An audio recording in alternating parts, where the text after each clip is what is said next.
Please be seated.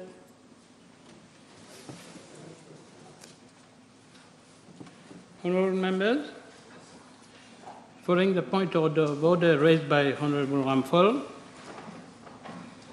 I notice the absence of Honourable Hariram, so I wait for him to come back to take the necessary action.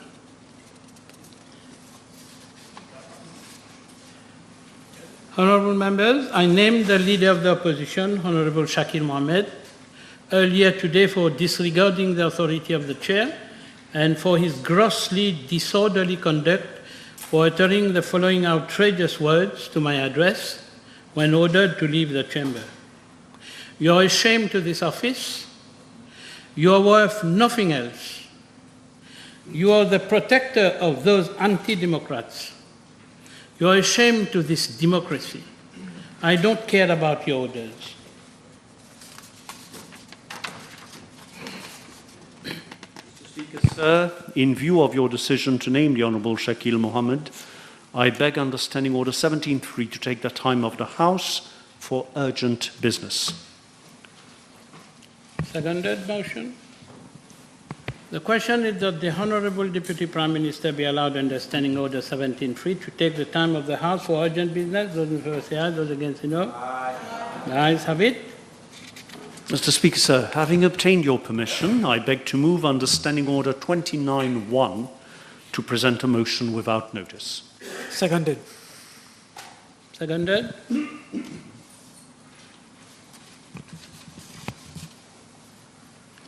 The question is that the Honourable Deputy Prime Minister be allowed under Standing Order 17.3 to take the time of the House for urgent business. Those in favour say aye, those against say no. Aye. Mr. Speaker, sir, in view of your decision to name the Honourable Shakil Mohammed, I beg to move that the Honourable Shakil Mohammed be suspended from the service of the Assembly for today's sitting and the next 4 sittings, unless unreserved apologies are tendered to this House. Seconded. The question is that the Honourable Shakil Mohammed be suspended from the service of the Assembly for today's sitting and the next 4 sittings, unless unreserved apologies are tendered to the House. Those in favour say aye, those against say no. Aye. The ayes have it. Honourable members, I named MP Ganga Parsad earlier today for having willfully obstructed the proceedings of the Assembly and for having uttered the words, "You are a shame," to the address of the Chair. It is to be noted that the Honourable member had already left his seat and came back in the chamber and uttered these outrageous remarks, thereby challenging the authority of the Chair by his grossly disorderly conduct. Mr. Speaker, sir, in view of your decision to name Dr. the Honourable Ganga Parsad, I beg under Standing Order 17.3 to take the time of the House for urgent business. Seconded. Seconded. The question is that the Honourable Deputy Prime Minister be allowed under Standing Order 17.3 to take the time of the House for urgent business. Those in favour say aye, those against say no. Aye. Ayes have it. Mr. Speaker, sir, having obtained your permission, I beg to move under Standing Order 29.1 to present a motion without notice. Seconded. Seconded. The question is that the Honourable Deputy Prime Minister be allowed under Standing Orders 29.1 to move a motion without notice. Those in favour say aye, those against say no. The ayes have it. Mr. Speaker, sir, in view of your decision to name Dr. the Honourable Ganga Parsad, I beg to move that Dr. the Honourable Ganga Parsad be suspended from the service of the Assembly for today's sitting and the next 3 sittings, unless unreserved apologies are tendered to the House. Seconded.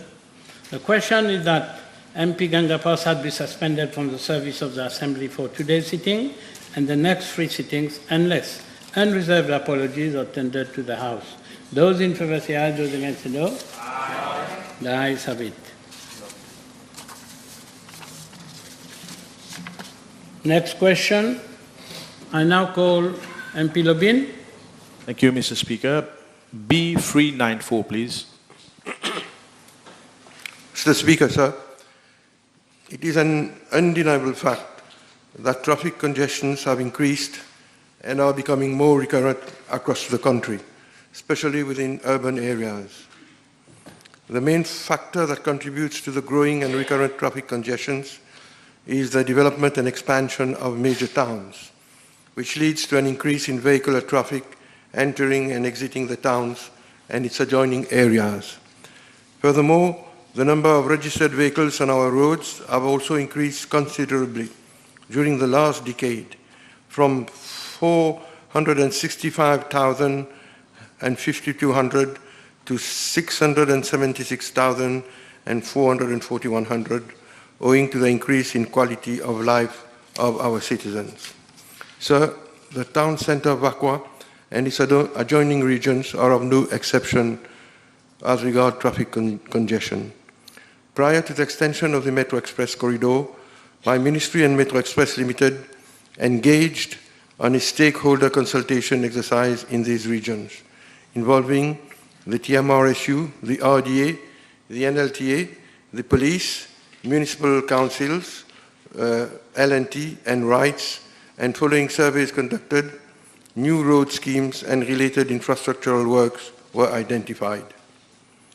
Accordingly, in regard to the town of Vakwa, two signalized junctions, namely junction of Swami Sivananda Avenue with St. Paul Road, known as the CB junction, and also the junction of St. Paul Road with Independence Road and John Kennedy Road, known as the Savoy junction, are critical in the traffic delays and queuing occurring during peak hours.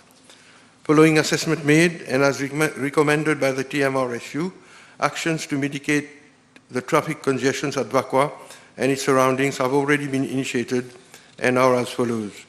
Implementation since November 2022 of a contra-flow scheme allowing Independence Road during morning peak hours from 7 hours to 9:30 hours on weekdays, and actions are being taken on the conversion of that road into a two-way traffic road on a permanent basis in view of the increasing traffic congestion thereat, whereby traffic, light vehicles only, coming from Savoy Junction through Independence Road will right turn onto Club Road to join Swami Sivananda Avenue.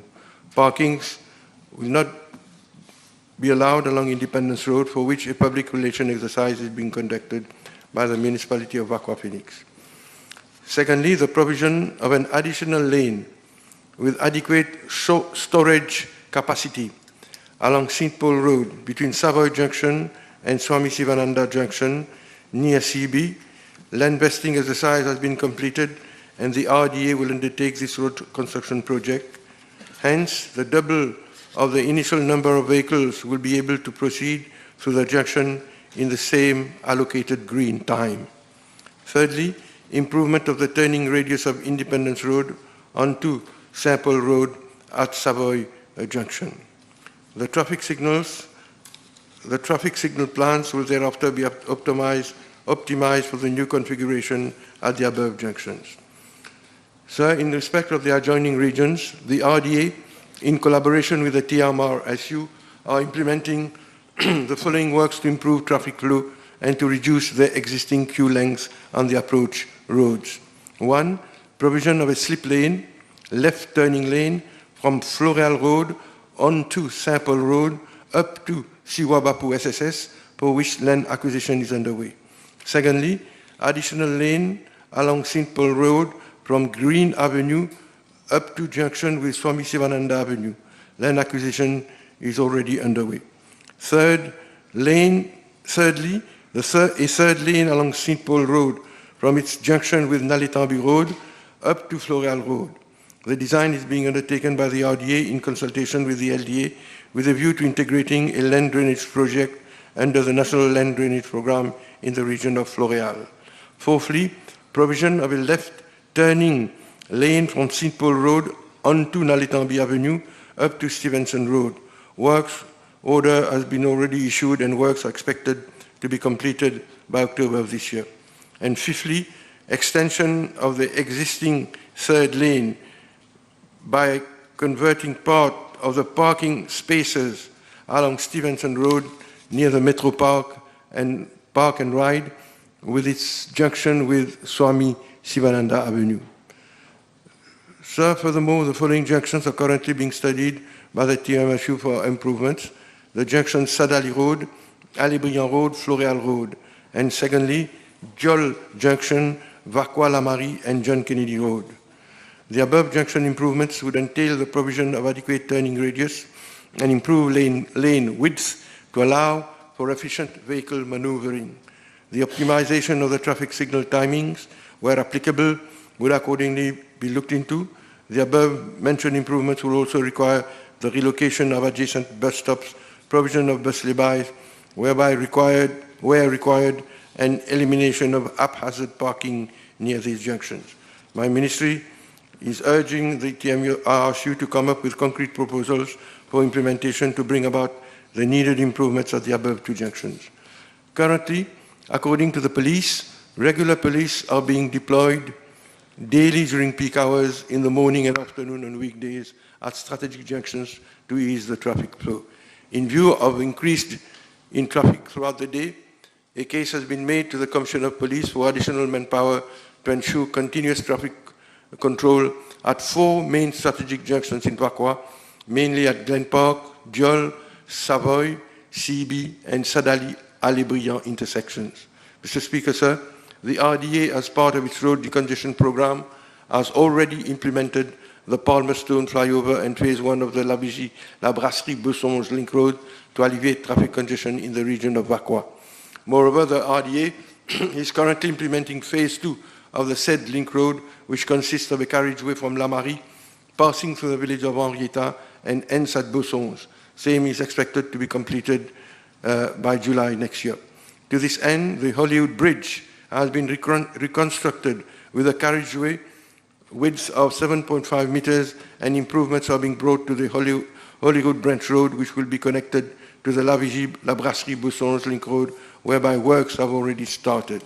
Mr. Speaker, sir, with a view also to reducing the influx of motor vehicles during peak hours, my ministry has embarked on the modernization of the transport system to promote the uptake of the public transport, such as new buses and light rail. In that regard, bus operators are being encouraged to replace their aging fleet with new buses, while the light rail corridor is being progressively extended to other parts of the island to enhance connectivity. Thank you, Mr. Speaker.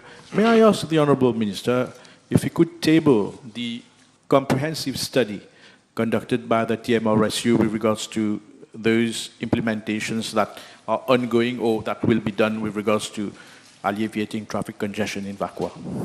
Can he table same?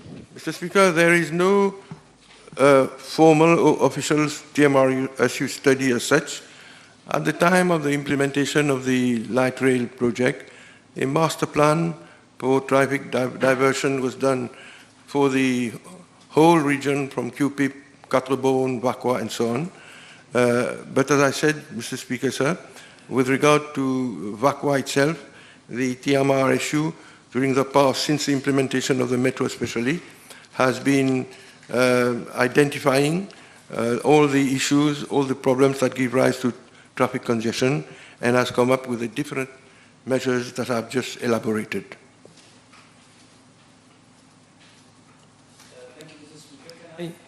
Can I ask the Honourable Minister whether there's a traffic modelling unit at his ministry? Can I? I don't think this is related to the question. Can I ask the Honourable Minister whether he has a traffic modelling unit at his ministry? The TMRSU is responsible for traffic modelling, Mr. Speaker. Okay. So next question, MP Anquil. Merci, Monsieur le Président. B395. Merci. Yes, Mr. Speaker, sir. Sewer works are being carried out at a shelter L'Oiseau du Paradis, situated in Cap Malheureux, following problems of blocked kitchen waste pipes and clogged soakways, which eventually led to an accumulation of effluents and resulted in the proliferation of insects at the backyard of the shelter, especially during heavy rainfall, Mr. Speaker, sir. In order to address and remedy the situation, the Ministry of National Infrastructure and Community Development was requested to assist my ministry to resolve this issue.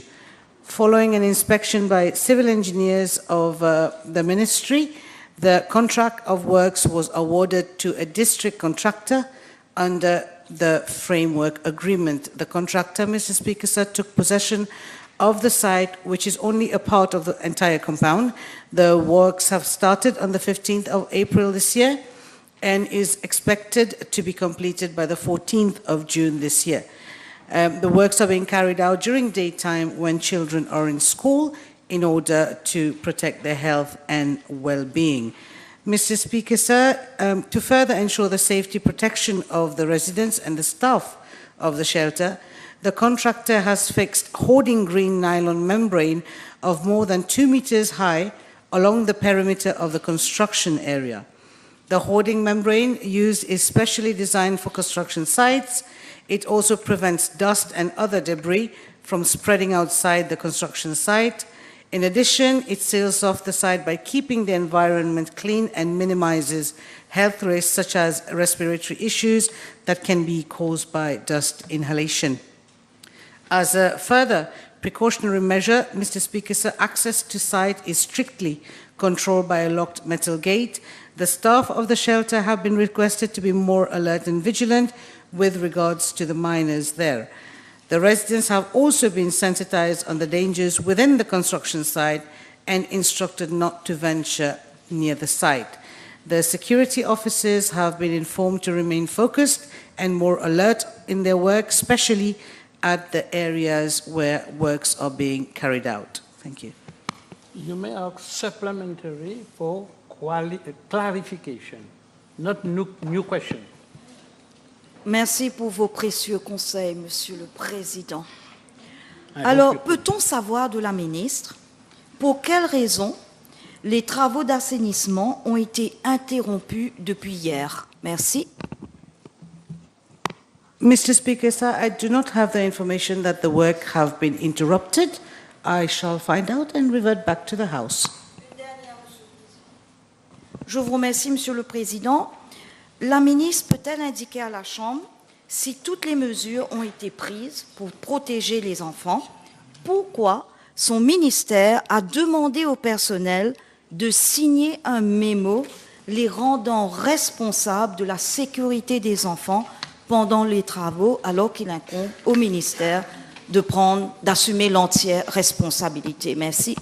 Mr. Speaker, sir, had the honourable member paid attention to my original reply, I have just laid out a chapter and verse of all the precautions that are being taken to ensure the safety of both the staff and the residents of the shelter.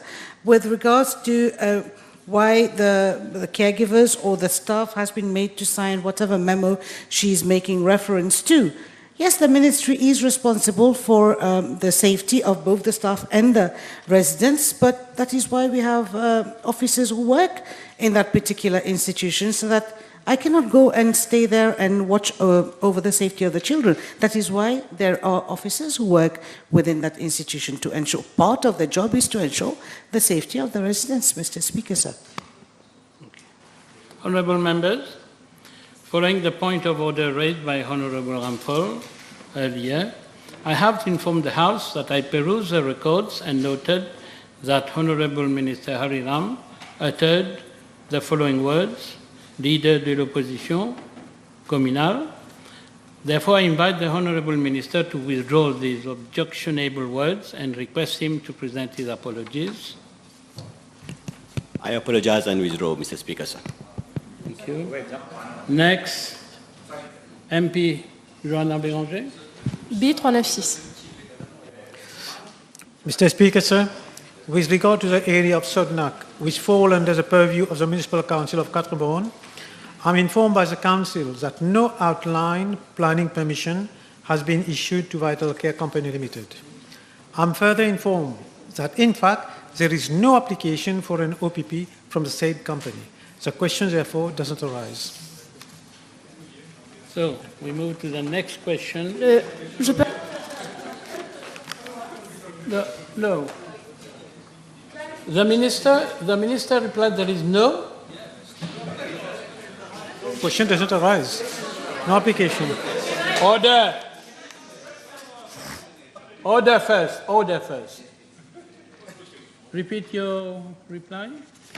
I'm going to repeat it, sir. With regard to the area of Sudnak, which fall under the purview of the Municipal Council of Quatre-Bornes, I'm informed by the Council that no outline planning permission has been issued to Vital Care Company Limited. So no permission issued. You want to clarify something? If you want to clarify, okay. I'll listen to the clarification. Ma question concerne donc la compagnie Vital Care Co Limited, dont le ministre est directeur. Et je voudrais savoir comment cela se fait-il que le Outline Planning Permission délivré à son nom lui-même est contenu dans l'application IAE. Il y a une application... Order. Honorable member, take it... Please, listen to me. What's wrong? Order everywhere. The minister replied that there is no permission granted, and therefore you're asking how. This is a very difficult question, and it doesn't apply. So rely on you may come back with another question. Go and do your groundwork, another question, your homework. Then you come to ask the minister on a specific question. But here it is clarification about the reply, about your answer and the reply.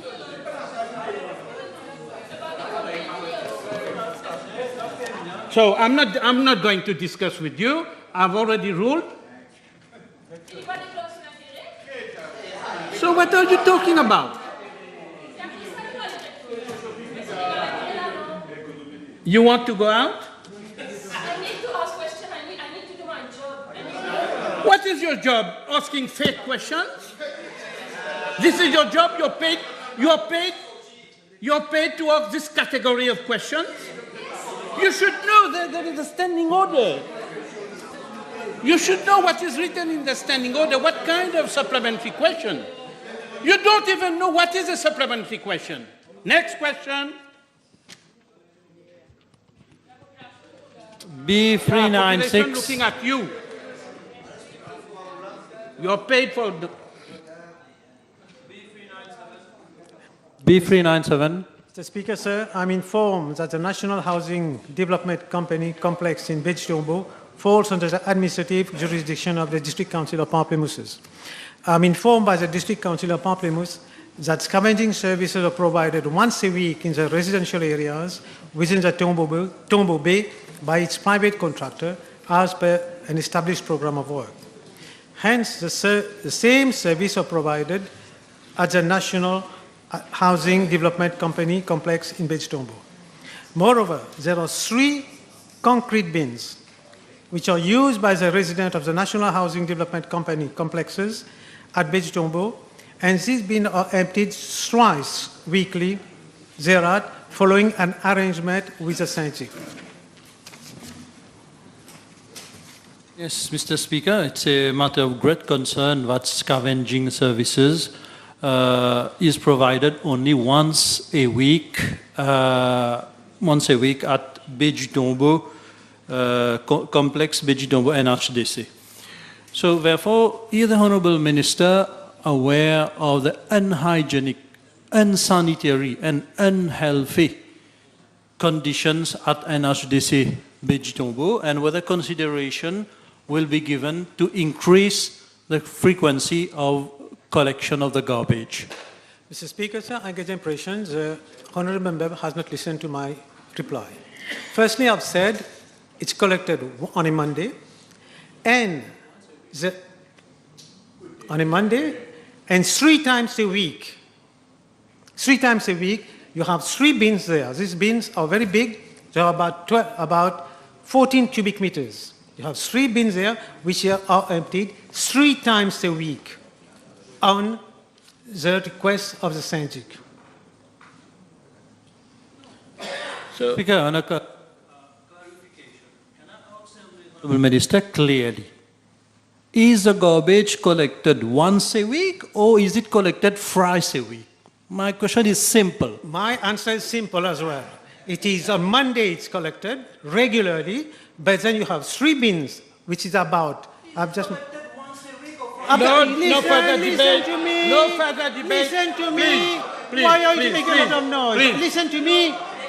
Listen. Order. Order, please.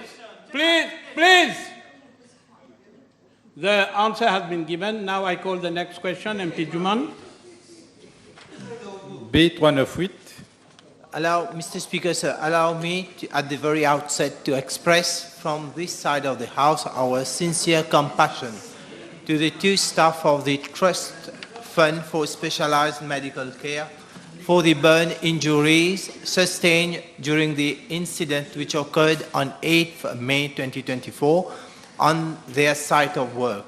I paid a visit to them at Victoria Hospital the next day where they were admitted. Their state of health is stable. The female nursing officer has been discharged.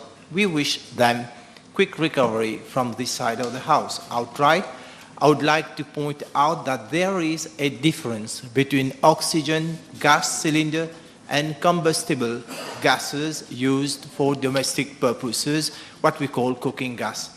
Oxygen in itself is not flammable, nor noxious, unless it is flammable if there is presence of a spark. The valve is in contact with oil or grease, or the gas nozzle, is opened abruptly. For example, the oxygen cylinder falls from a height and the nozzle is suddenly damaged. Oxygen, a gas which saves lives and is used in medical setup as well as is used by sick individuals requiring oxygen at home. On the other hand, a domestic gas cylinder contains liquefied petroleum gas, which is highly flammable and noxious to health. In addition, there are also other flammable products used in a medical setup like alcohol. However, it's important that same are handled with care and attention to avoid any hazard. The present case is an isolated and rare accident. Even worldwide, very few such cases happen. Mr. Speaker, sir, in regard to part A of the question, oxygen gas is supplied to patients mainly from the central medical gas rooms, which are connected through piping system to service points, namely the main operation theater, minor operation theater intensive care units, neonatal intensive care units, accident and emergency department, other operation theaters, wards, and units.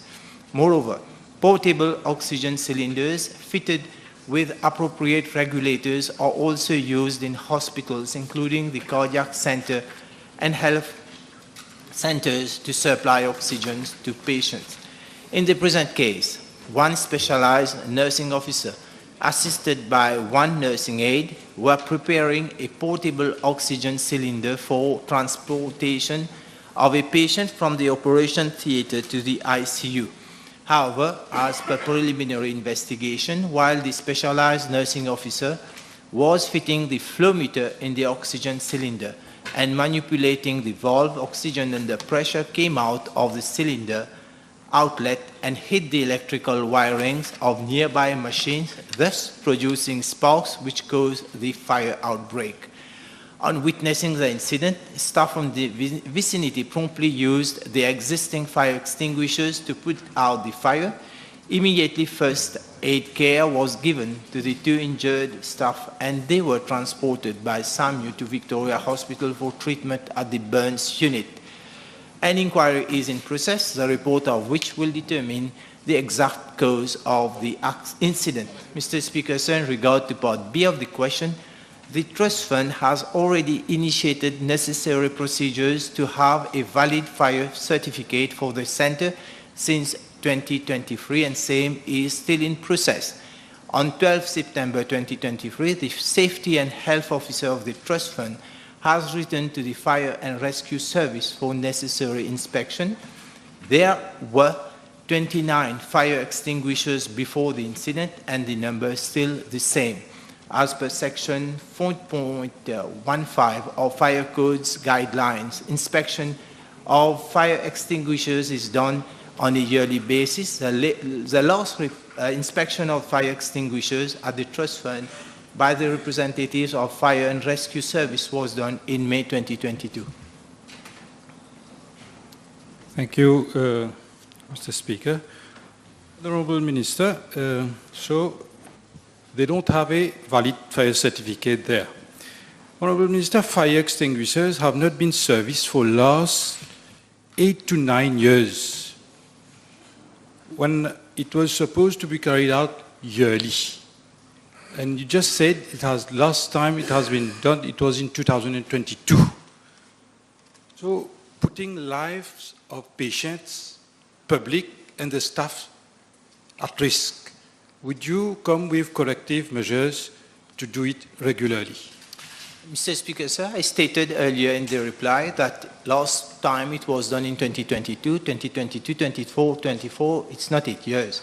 I agree with you, there is a delay, totally agree with you, there is a delay. And I've personally talked to the Chief Fire and Rescue Officers, and he said that the necessary being done, and I believe that would be done in the next coming days. Now, at the same time, the what we call the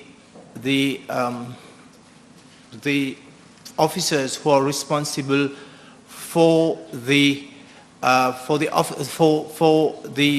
members, for those who are working there, they are being inspecting the different setup to see that everything being in order. Merci. Monsieur le ministre, on parle des soins intensifs. Il n'y a pas de fire certificate, valid certificate. Est-ce que c'est le cas dans d'autres départements de notre santé publique? Est-ce que vous comptez carry out an audit? Mr. Speaker, sir, government in fact carried out audit for the services of all the different buildings owned by the government few years back. And out of them, I mean, it was in 2022 itself, and out of the thousands of buildings owned by the government, there were minor changes and major changes to be made according to the different provisions for the fire certificate, and all these have been addressed. I believe in the past there were PQs asked on this subject, and that has been done. And that's process being done on a regular basis, maybe not exactly in a year basis, but definitely in a reasonable delay of time, these activities being carried out. The table has been advised that PQ B400, B408, B421, B435 have been withdrawn. I now call MP Omia. B401. Mr. Speaker, sir, diplomatic relations between Mauritius and the Kingdom of Saudi Arabia were established in August 1978. However, Mauritius did not open an embassy in Riyadh until the decision of government to open the embassy in 2017. This is a historic decision taken by a government to open the embassy in Riyadh in 2017, after which, on the basis of reciprocity, the Kingdom of Saudi Arabia opened a consulate general in 2018, and I am very pleased to inform the House that the Consulate General of the Kingdom of Saudi Arabia has this year, in 2024, been elevated to the level of a full-fledged embassy with a full-fledged ambassador of the Kingdom of Saudi Arabia in Mauritius. Mr. Speaker, sir, I seize this opportunity of this parliamentary question to inform the House that since the opening of our diplomatic mission in Saudi Arabia in 2017, the bilateral relations between Mauritius and Saudi Arabia have been enhanced in several areas, including for grants and loans on projects in Mauritius, for tourism, for investment, and also on the important subject of Hajj pilgrimage. With regard to the part A of the question, Mr. Speaker, sir, I'm tabling the information requested. With regard to part B of the question, Mr. Speaker, sir, we have 7 local staff employed at the embassy in the grades of administrative assistant, secretary, translator, interpreter, receptionist, driver, and messenger, respectively. With regard to their respective nationalities, Mr. Speaker, sir, 2 local staff have Pakistani nationality, 1 Palestinian, 1 Yemeni, 1 Sudani, and 2 Bangladeshi. I thank you, Mr. Speaker, sir. Thank you. Will the Honourable Minister consider, for the ease of our pilgrims heading to Saudi Arabia, particularly to the holy centers of Mecca and Medina, that he will consider opening a consulate there, considering there is quite a hefty budget that is allocated for the Saudi embassy? Mr. Speaker, sir, our ambassador, His Excellency Ambassador Sudan, ever since his posting in Riyadh, has been discharging his duties to the satisfaction of not only of government, but I will say of stakeholders and one and all. We fully appreciate how His Excellency Ambassador Sudan is discharging his duties, and I am sure that this year also he will live up to the expectation. With regard to the specific question whether we are going to open a consulate, the House will appreciate that the question of opening a consulate is not taken unilaterally by any country. It is quite a lengthy process, but I reiterate what I have said insofar as the discharge of duties of our ambassador who is posted to Riyadh. Thank you, Mr. Speaker, sir. We take the next question, MP Navarre-Marie. B402. Mr. Speaker, sir. 402, sorry, I've got it wrong. Are you? That's all?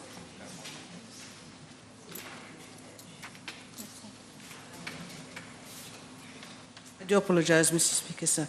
I wish to inform the House that the one-off cash grant scheme aims to assist all the child daycare centres in upgrading their facilities so that they can meet the required standards under the regulations in force. And since its inception, the scheme has evolved to provide a maximum grant of 500,000 per beneficiary based on, obviously, the project submitted. In the budget of last year, the grant was increased by 30% to reach 650,000. Since July 2023, 8 applications were approved. Mr. Speaker, sir, with your kind permission, I would like to table the list of applicants for this one-off cash grant as has been requested by the Honourable Member. As well as successful applicants. Sorry, I didn't hear the question. As well as successful applicants. The list of successful applicants. That is exactly what I just said. OK. La ministre ne pense-t-elle pas qu'il aurait été préférable d'accorder un cash grant comme Start-up Capital à celles et ceux qui ont l'intention d'ouvrir une crèche afin qu'ils puissent répondre aux exigences des règlements au lieu d'en accorder aux crèches déjà ouvertes? Mr. Speaker, sir, we do not allocate money for people to open a creche. What we do is, as it is, there are quite a good number of child daycare centres in operation. What made the difference, what the Minister of Finance did when he put up the one-off cash grant of 650,000 is to give the opportunity to all creches, especially those who were unregistered, to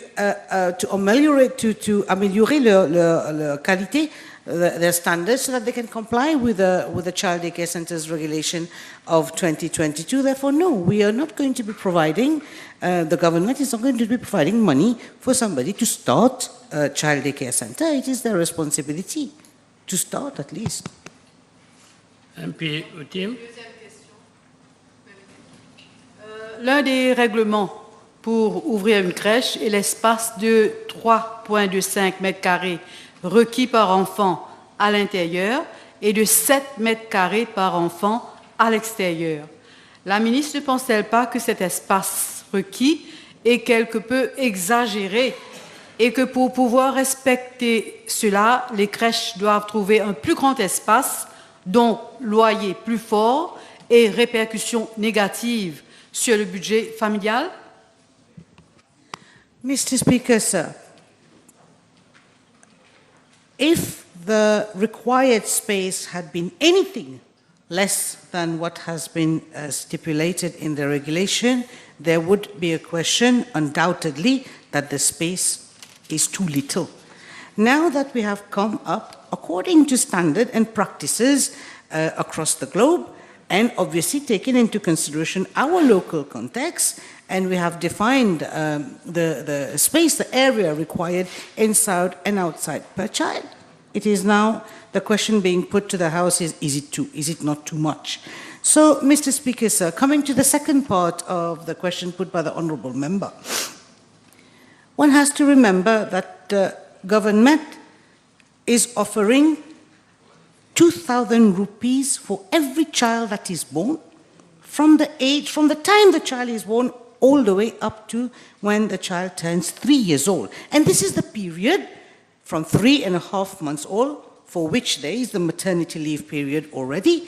This is a period when the child va fréquenter une crèche. That is a period when the child is going to be enlisted in a child daycare center. Government is already providing for funding to alleviate le budget familial. So therefore, it is wrong to say that government, first of all, should look at doing more. We are always looking at doing more. Un petit patience, la semaine prochaine, l'honorable ministre des Finances vient avec son budget. I'm sure it's going to be full of good surprises for one and all. But in the meantime, I can reassure the honourable member and the population that government takes care of the baby from the time the baby is born all the way until university studies. So please, let's get our bubbles right. Next question, MP. B403. Mr. Speaker, sir, as regards to part A of the question, several offers for ventilators were made to be considered and assessed by my ministry. I have the list, I can table it. These offers included the ventilators AEO Med VG70 from Pack and Blister. Technical teams were constituted and comprised a consultant in charge anesthetist and superintendent surgical technology workshop, that is the surgical technologists, who were the end users of the ventilators. The ventilators model AEO Med VG70 was found to be fit for purpose and were procured by way of emergency procurement under Section 21 of the Public Procurement Act and Directive 44 of the Procurement Policy Office. Mr. Speaker, sir, during the early months of COVID-19 pandemic in 2020, the country was under lockdown. People could not commute to work. There were movement restrictions and special access were required. There were limited staff at my ministry, including from the procurement section, as they feared they would acquire the virus and later infect the family, and some of them were old age. Faced with these challenges, my ministry requested State Trading Corporation to support with the purchase of ventilators and other equipment and consumables. Therefore, as regard to part B of the question, payment of an amount of euro 1.8 million was made on 3rd April 2020 by the STC. Mr. Speaker, sir, with regard to part C of the question, in reply to PQB 1470, At our sitting on 14th November 2023, I informed the House that in October 2023, my ministry obtained an expert report and an updated legal opinion from Spanish law firm Ferran, Abogados and Asociados for the case to be lodged in Spain to recover the amount disbursed for the ventilators. After seeking the concurrence of the Attorney General's office and obtaining financial clearance, government agreed to retain the services of Ferran, Abogados and Asociados for the purpose of lodging a case against Pack and Blister in Spain for the supply of defective ventilators to the state of Mauritius and of obtaining damages incurred as a result. The STC has also agreed to assist my ministry to consolidate the case and being a plaintiff together. In this connection, my ministry has liaised with the Attorney General's office to instruct the Spanish law firm to serve a notice for non-compliance and delivery of defective ventilators on Pack and Blister with a request to refund of the total amount disbursed by my ministry and or the STC and damages. We know from the Honourable Minister, he just mentioned a notice served by the lawyers in Spain on Pack and Blister. We know from the Honourable Minister whether, in addition to the notice, an actual case has been lodged in Spain to claim the refund of the money and damages. Mr. Speaker, sir, I'm sorry, I'm not the technical person. I don't have this information. Probably this is very technical.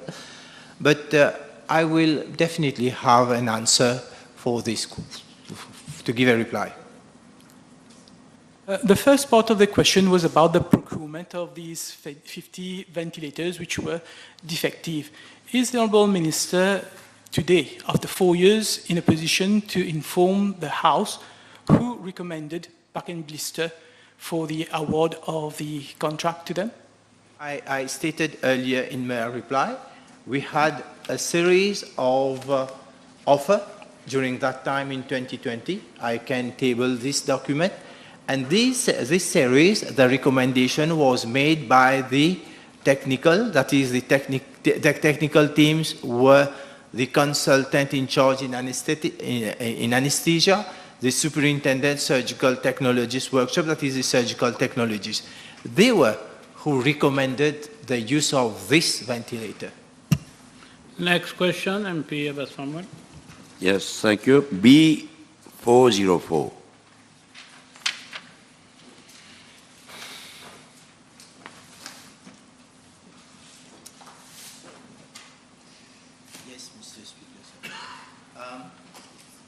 Mr. Speaker, so I'm informed that there are presently 68 medical and health officers who are on study leave without pay. With regard to part A of the question, I am tabling the information requested. In regard to part B of the question, I am informed that the criteria for the grant of leave without pay are in accordance with recommendation 20, paragraph 16.4.94G of the Pay Research Bureau Report 2021, which reads as follows. Officers holding a substantive appointment should be eligible to the grant of leave without pay, subject to the exigencies of the service to pursue higher studies on a full-time basis for a duration of the course up to a maximum of 4 years in aggregate and subject to the following conditions, which I'm not going to read. Thank you, Mr. Speaker, sir. Next question, Honourable Dulab. B45. Mr. Speaker, sir, I'm informed by the District Council of Grand Port that the decision was taken on the 27th of October 2023 to stop making use of the incinerator at Tombeau Cremation Ground in Mayberg as no proper maintenance agreement was available. I wish to inform the House that the incinerator at Tombeau Cremation Ground, along with 15 other incinerators, were supplied by Kanta Electrical India Limited under an Indian line of credit. The contract was awarded on the 26th of July 2019, but no provision for maintenance of these incinerators were made in the bidding documents. The respective local authorities had launched several bids for provision of maintenance service to these incinerators, but were unsuccessful. In this context, on the 27th of March 2024, my ministry has invited bids centrally for the repairs and maintenance of the 16 incinerators on a customized basis to allow local service providers to bid, and the closing date for submission of the bid was 25th of April 2024. One offer has been received, and after evaluation, it has been found to be non-responsive. My ministry will launch a fresh bidding exercise this week itself. However, I'm informed that all the requests for incineration from the public are being carried out at the Plaine Maillan crematorium. Okay. Next question, MP Duval. Yes. B406.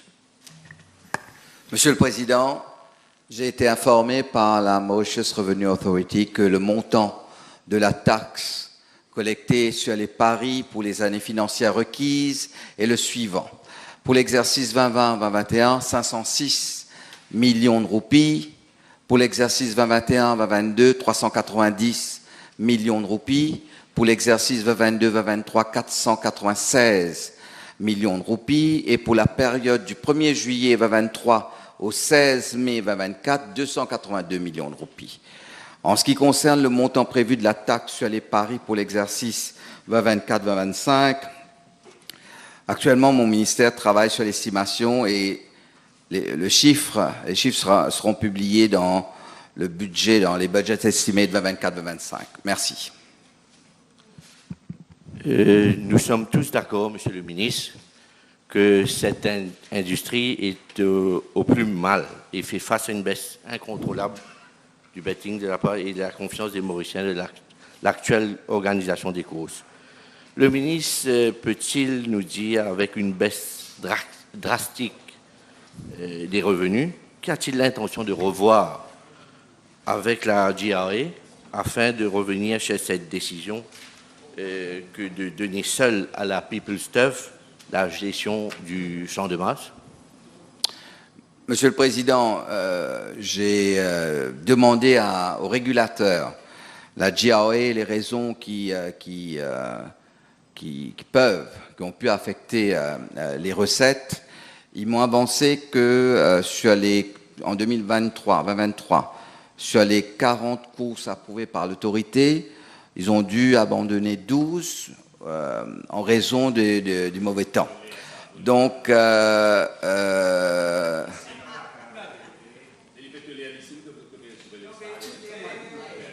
What is happening? What is happening? Let the minister reply. Donc, en général, je ne vais pas me mêler des décisions qui sont prises par le régulateur. Merci. Next question, MP Mohamed. B407. I'm informed that the National Development Unit had appointed Gibb Mauritius Limited as consultant on 20th July 2020 for the design of drain works in the city centre region, which include the region of Le Poussy Stream. Mr. Speaker, sir, with regard to part A of the question, the main scope of services of the consultant was, firstly, study the drain network requested for the Port-Louis Central area and with a view to abate the flooding thereat. B, carry out hydrological and topographical surveys for determination of affected locations and establishment of catchment project area. C, prepare tender documents, specification, drawing, scope of works for appointment of contractor for geotechnical investigation if required, and also supervision and contract management thereof. Assess the hydraulic capacity and structural soundness of all bridges crossing the Le Poussy Stream, Canal Lapé, Poudrière Stream, and any bridges as directed by the client. E, prepare preliminary designs of the selected drainage system and associated component, including preparation of cost estimate for works and other components. F, review the capacity of existing water courses from their source to the sea. G, propose any corridor for a new storm drain starting from the affected region to the sea. Mr. Speaker, sir, as regard to Part B of the question, the total amount paid to the consultant for works completed by him is 2.9 million, inclusive of VAT. Mr. Speaker, sir, the NDU thereafter appointed Lux Consult as consultant on 17 July 2024 for the supervision and management of works at Ruisseau-le-Dupousse under its framework agreement for consultancy services. No payment has been effected to Lux Consult as a date, and the amount payable will be based on the value of work certified as it is a practice. Thank you. Yes, in respect of Consultant Gibb, can I ask the Honourable Minister to clarify to the House if he is aware that on 14th of October 2021, Gibb has requested that proper investigations with respect to the existing foundation would need to be carried out, and subsequently, on 12 October 2022, it warned that raising of the walls along Le Pouce stream should not be implemented as a standalone project, and more recently, on 1st of March 2023, expressed its astonishment that this document have been floated, notwithstanding the fact that all its recommendations have not been implemented. I'm going to table all the letters from Gibb, official letters, signed letters from Gibb. Mr. Speaker, sir, I see you will agree with me that what the question of the supplementary of the honourable member doesn't pertain to the main question. If I have a proper question in that direction, I'll ask for those information and give to the House. Next question. Next question. MP Kirin. Before 9. Hey. Please. Apologize. Apologize. Three houses have collapsed in my constituency, and you want me to apologize to him? Apologize to the House.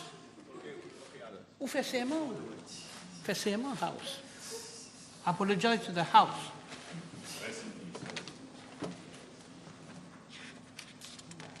MP Kirin, you already put your question. Before 9. Mr. Speaker, sir, with your permission, I would like first of all to congratulate our para-athlete. He's threatening me. I don't Order. Both of you, order. I don't want to hear anything more. Quiet, quiet. And smile. At least we have somebody who can smile, who can harbor a smile.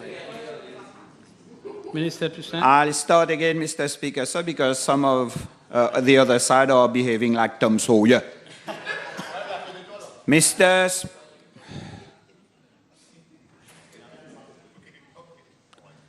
Speaker, sir, with your permission, I would like first of all... Sorry. Once more. Are you the speaker? Are you the speaker of this House? What is this hand? What are you raising your hand? There is no point of order.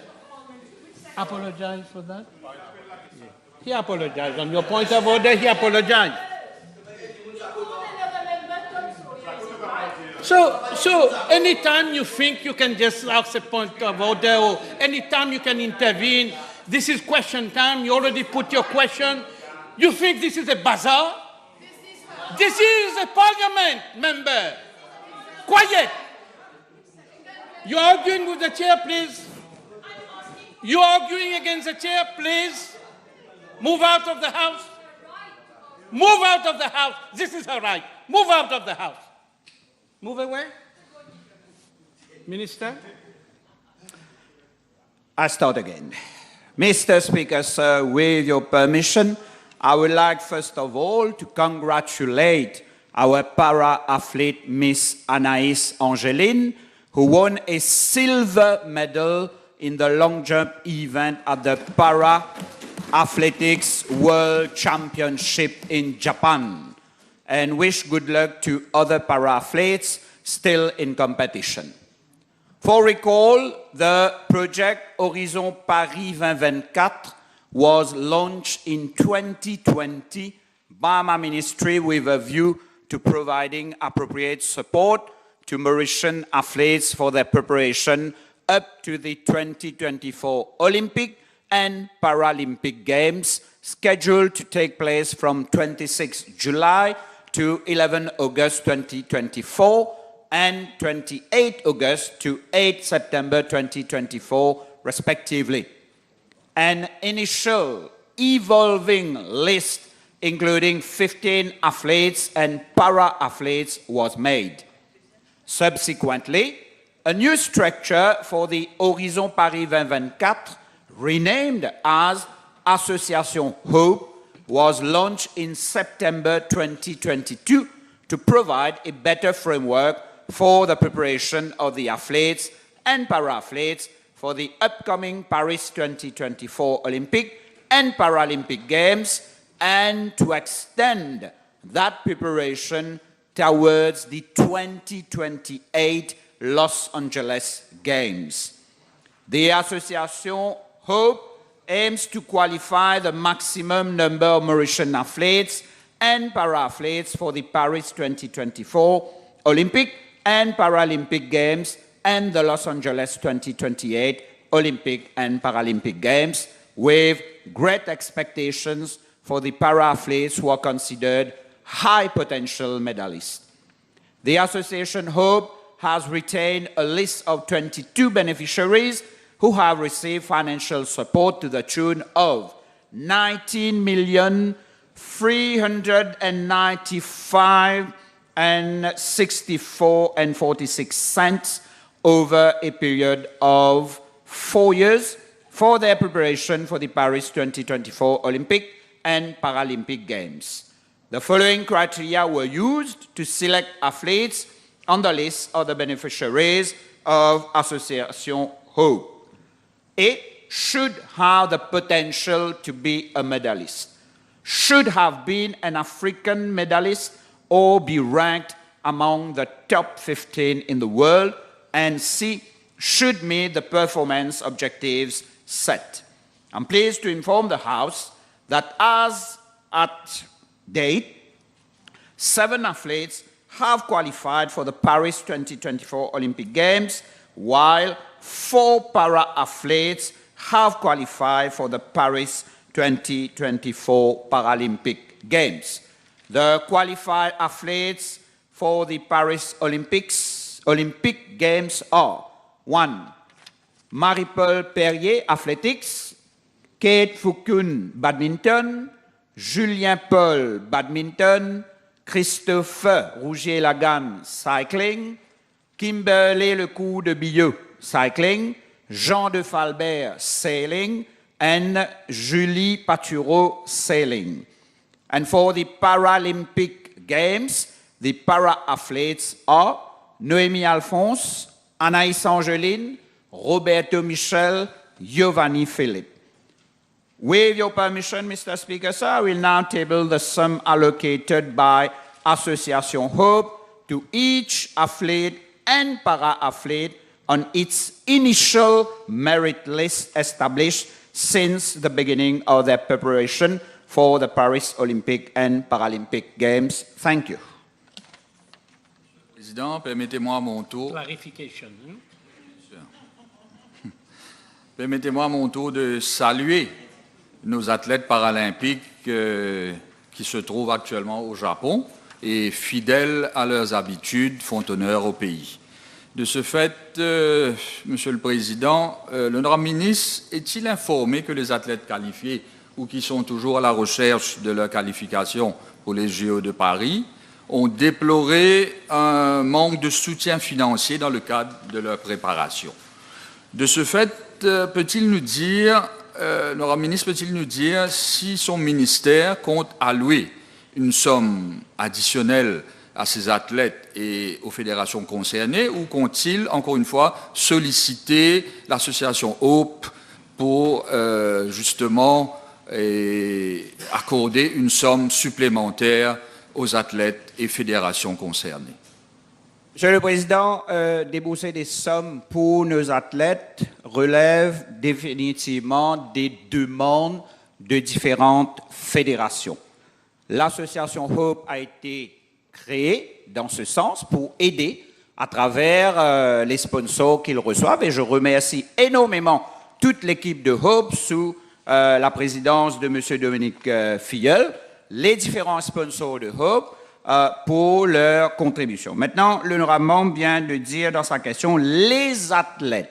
Donc, s'il y a des cas spécifiques, que ces athlètes concernés demandent à leur fédération concernée d'écrire le ministère pour qu'on puisse voir qu'est-ce qui peut être fait par rapport à leur préparation. Monsieur le Président, comme l'honorable ministre lui-même dans sa réponse nous a dit qu'avant février 2023, l'association Hope était connue comme Horizon Paris 2024, effectivement. Et pour la transparence, le ministre peut-il nous dire le montant que cette association a accumulé durant ces 4 dernières années et comment cette somme a été dépensée?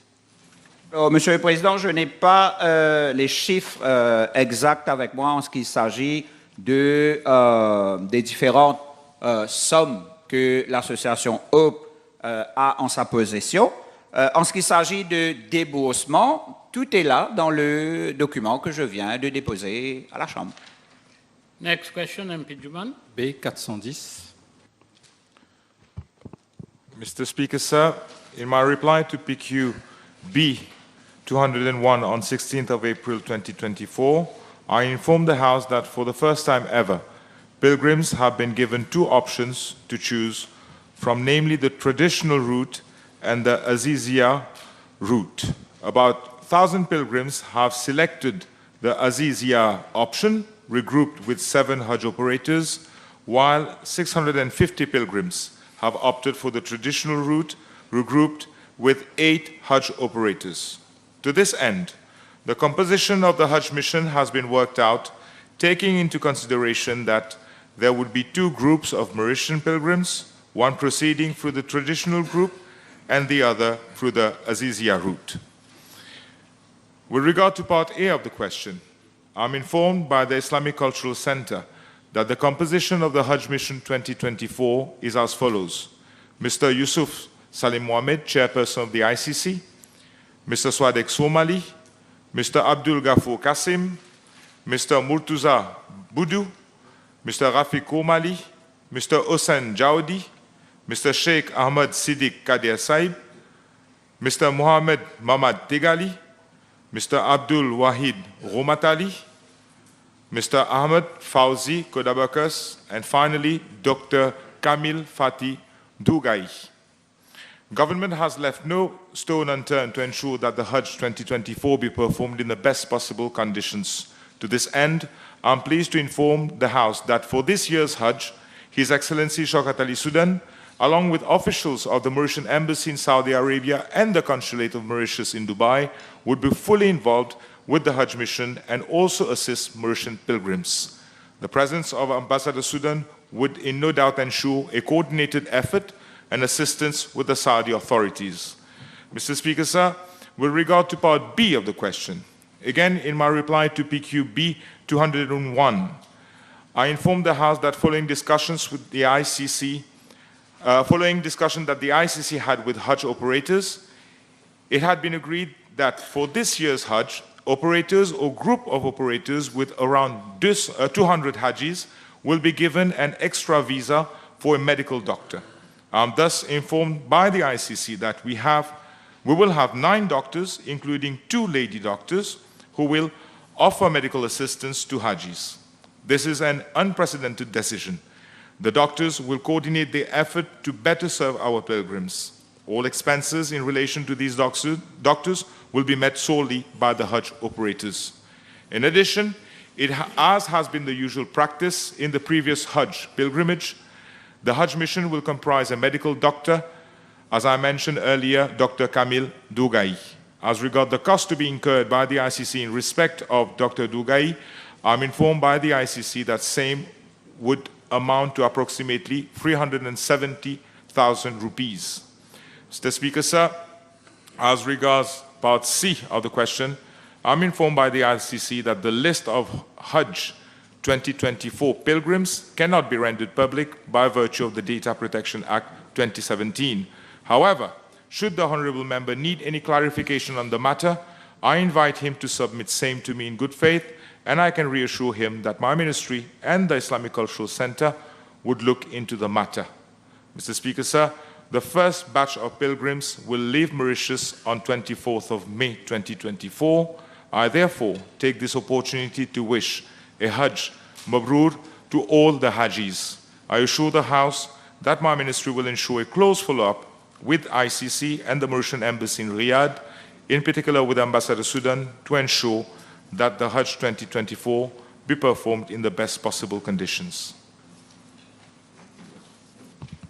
Merci, Monsieur le Président.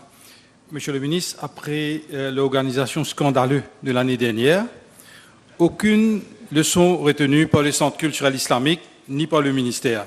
Comment se fait-il, Monsieur le Ministre, que 3 des membres pressentis pour faire partie du Hajj Mission partent pour la première fois? Eux-mêmes, ils ont besoin d'assistance.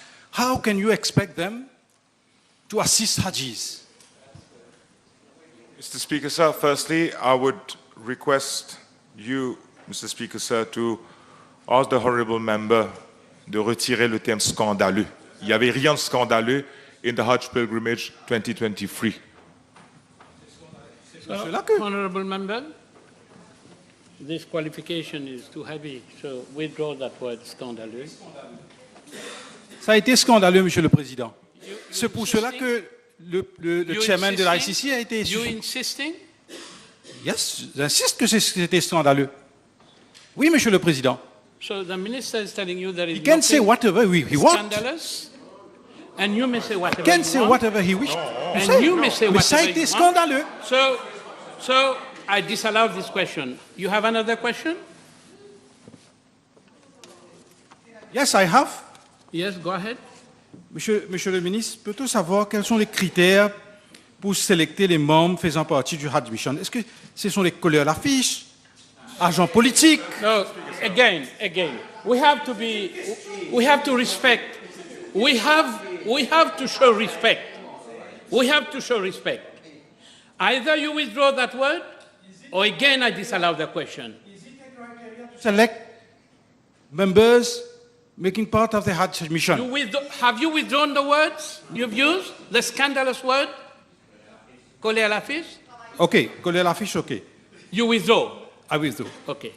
Quels sont les critères, Monsieur le ministre, pour sélectionner les membres faisant partie du Hajj Mission? Mr. Speaker, sir, the selection of those who will form part of the Hajj mission is approved by the board of the ICC. This has been the case for several years now. I leave it in the hands of the ICC to select and to assess who deems appropriate to assist all the Hajis. As far as I know, they have done their screening on the members accompanying all the Hajis this year. We have, and c'est regrettable qu'on dit coller à l'affiche, Mr. Speaker, sir. We're talking about, Mr. Speaker, sir, we're talking about secondary educators in Arabic language forming part of the Hajj mission. We're talking about retired Arabic secondary educators. We're talking about a medical doctor forming part of the Ministry of Health. Are these coller à l'affiche, Mr. Speaker, sir? So, order.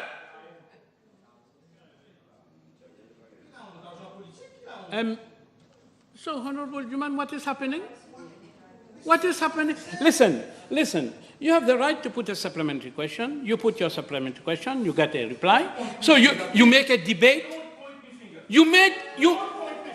Please. I am telling you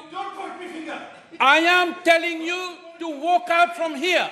You are contesting my authority when I'm talking to you. Please, walk out. Walk out from here. If not, I name you. You choose. Walk out or I name you instantly.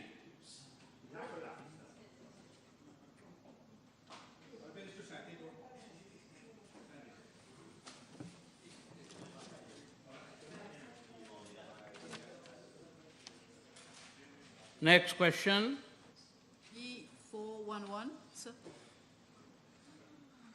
Mr. Speaker, sir, I'm informed by the Municipal City Council of Port Louis that, firstly, the access from the main road near Bourgeoisie College, La Tour-Kenik, form part of a plot of land belonging to the Mauritius Housing Corporation Limited. and is not under its purview. And secondly, the access near the bakery leading to the church at Latukenik is privately owned and same is also not under its purview. Since these access are used by students and members of the public, cleaning, including sweeping of the staircase, collection of waste, cutting of overgrowth bushes, is effected by the contractor of the council at least once weekly. I'm further informed that following a site visit effected by the Health Inspectorate of the Council on the 9th of May 2024, it has been observed that the access are in good state of cleanliness. So we move to the next question. MP Boulet. Very much bistro for one, two. Mr. Speaker, sir, I'm informed that the rate of absenteeism has been on the decline since last year, from a rate of around 27% in 2022 to 17.2% in 2023 for the primary subsector, and the rate of 23.3% in 2022 to 21.5% in 2023 for the secondary subsector. The Ministry has been monitoring absences, especially for grades 10 to 13, as an attendance of 90% is required for the students to be eligible for the exam fee exemption. It has been noted that very few students are found not eligible for the grant of this facility. Next question. MP Antil. Merci, Monsieur le Président. B414. Mr. Speaker. Non, 414. Mr. Speaker, B413. B413. Yes. That's your turn. Yes. Please go ahead. Mr. Speaker, sir, my ministry has, on the 13th of February 2024, launched a request for proposal to invite proposal from promoters having the necessary experience, expertise, and resources for the development and operation of an integrated urban terminal at Vakwa. The closing date was on the 14th of May 2024. However, following request from one potential promoter, the closing date has been extended to the 31st of May 2024. MP Antil. Merci, Monsieur le Président. B414. Merci. Mr. Speaker, sir, I wish to inform the House that the post of Secretary at the National Women Entrepreneur Council is presently vacant. Pending the recruitment of a secretary, the executive officer at the Council has been assigned duties of secretary in order to ensure smooth continuity in the functioning of the Council. Thank you. MP team.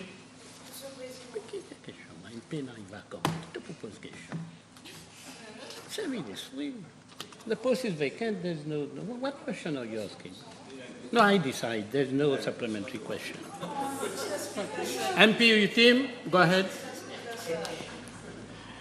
B415. Mr. Speaker, sir, the Trust Fund for Specialized Medical Care Center was set up in 1998, and services were housed in an existing building at SSR Hospital. For minor repairs and maintenance, a team of 5 handy workers are employed by the Trust Fund. However, for major repairs and maintenance, the scope of the works is worked out by the Ministry of National Infrastructure and Community Development, MNICD, and contracted to service providers through framework agreement of the MNICD. Following repairs and maintenance have been undertaken in the past: aluminium works in ICU, tiling works in ICU, waterproofing works, new covered passage, construction of new gas shed. The following works are in progress: waterproofing work at Operation Theatre, new office for administration, replacement of tiles in Operation Theatres. Mr. Speaker, sir, in regard to maintenance and repair of medical equipment having maintenance contract, any repairs or maintenance are conducted immediately once the recommendation of biomedical technician surgical technologists are obtained. While for those having no maintenance agreement, once the recommendation of biomedical technician surgical technologists are obtained, same are submitted to the procurement unit for tender exercise. Once bidding exercise is awarded, thereafter the work is carried out by the selected supplier. Mr. Speaker, sir, in regard to the provision of oxygen gas to patients, the center has two central gas delivery systems located outside the main building, one providing oxygen to the ICU and operation theaters, and the other one to wards and angiography. Portable oxygen gas cylinders also available to move patients from operation theaters to the ICU. Patients receive gas through ventilators and or masks connected to outlets. The setup for the gas outlets has been done by the Les Gaz Industriels Limités. There are 106 oxygen gas outlets, and the center follows all guidelines submitted by the service provider. In case an outlet is found defective, that is, no gas is coming out properly, the service provider attends the same immediately. Mr. Speaker, sir, government is planning to construct a new cardiac center at Côte d'Or. The project is at consultancy stage. Thank you. Gas leakage is highly flammable. So is the Honourable Minister aware that Les Gaz Industriels, which he mentioned in his reply, actually conducted a survey on the 8th of May 2024 and found that several wall outlets points were found to be faulty, which means that there were leakage of oxygen in wards and operating theaters. Yes, Mr. Speaker, sir. Oxygen leakage as such is not flammable, as I've stated in my previous replies. High flow of oxygen, that is flammable in contact with sparks. Then this is flammable. For leakage of gas, even if patients are using masks that we know very well in COVID cases, in so many cases in hospital, there is always some leakage of the oxygen, and which is not dangerous. But yes, I agree with the honourable member. The company has done some survey during the time that we had that incident and found that there were some leakages, and they are the ones who have to repair those leakage of gas, of oxygen leakage. That there is a new cardiac center in operation that is going to be built in Côte d'Or. So pending the construction of this new cardiac center, may I know from the Honourable Minister if consideration would be given to revamp the cardiac center at Victoria Hospital in Candace, which is equipped to carry out the surgery that is currently carried out in Pamplemousse Hospital? Yes, in fact, that's what we are doing.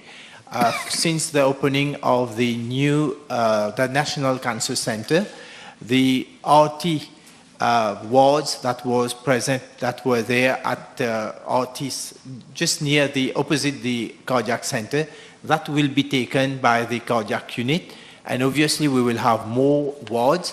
And at the same time, I think that I'm just giving some broad answers about the SICOM company is going to renovate those wards, and those wards will be, we will have the cardiac wards. There is more wards and more facilities at that point. You are totally right to say that we need to upgrade the buildings as well as the infrastructure at the Cardiac Center, Victoria Hospital. MP Fukunbasha. B417.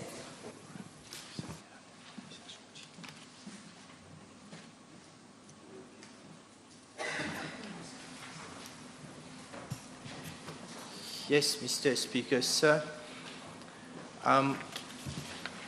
With regard to part A of the question, I'm informed that the first case of leptospirosis recorded in 2024 was in Plaine Magnan. In regard to part B of the question, there are currently 6 active hospitalized cases, while 6 passed away. As at date, 37 cases were recorded in Mauritius in 2024 in the regions of Piton, Tranquebord, Rochebois, Dagotière, Quatre-Beaunes, Cupip, Sainte-Croix, Baie-du-Cap, Terre-Rouge, Plaine-Magnan, Quartier Militaire, Montgou, Grand Sable, Clémentia, Bambou, Pointe-au-Piment, Crèvecoeur, Longue-Mountain, New-Grove, Petit-Raffray, Beauchamp, Bellombre, Rivière des Anguilles, and Tranquebord. Thank you. Dans l'optique de protéger la santé de la population, l'honorable ministre peut-il nous donner plus de précisions sur les endroits infectés par la leptospirose afin que les habitants de ces localités puissent prendre des précautions additionnelles? Et peut-il aussi nous dire si les efforts de dératisation sont redoublés dans ces régions en nous donnant les détails? Mr. Speaker, so I've already given the list of places where the cases were recorded. And I believe it is not only where places we have recorded cases in these places that we need to do a proper sanitary, we have to apply proper sanitary measures. But it's very important for me here to have an appeal to everybody, every localities, every regions, to fight leptospirosis. And we know exactly that the vector carrying leptospirosis is the rodents.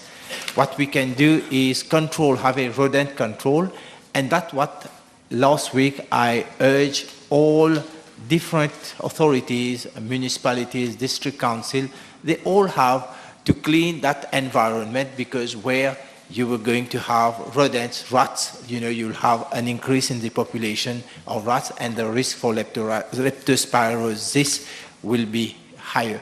So it's an appeal to everybody. The Ministry of Health is engaged to detect cases, to give the proper advice, and as well to inform the population at large and different authorities that they all have to fight to eliminate the risk of infection through rodent control activities. Next question. E418.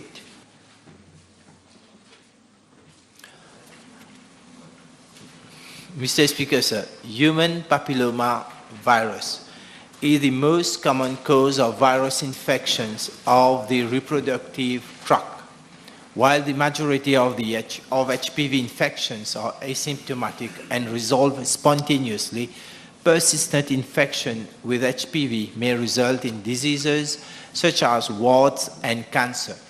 Vaccination against HPV is a matter of utmost importance, as it is the simplest and most cost-effective measure to safeguard the well-being of the future generation against HPV-related infection and cancers. Therefore, in line with the National Cancer Control Program 2022-2025, which recommends vaccination of boys, and the Cervical Cancer Elimination Initiative 2030 SDG 3.4, which recommends vaccination of 90% of girls with HPV vaccine by the age of 15 years, my ministry launched on 6 February 2024 at Mahatma Gandhi Secondary School, Mocha, a national HPV vaccination campaign targeting boys and girls aged 9 to 15 years, both in public and private schools. Mr. Speaker, sir, with regard to part A of the question, I am informed that from 6 February 2024 to 15 May 2024, a total of 17,207 children and adolescents have been inoculated, that is 12,036 boys and 5,171 girls. With regard to paragraph B of the question, I am further informed that the vaccine was procured by my ministry at the cost of 2,250 rupees 70 per unit. As for part C of the question, I wish to point out that specific strains have been known to be linked to specific HPV-related diseases, and they are as follows. Strain 6 and 11 cause of 90% genital warts. Strain 16 and 18 cause of 70% of invasive cervical cancer.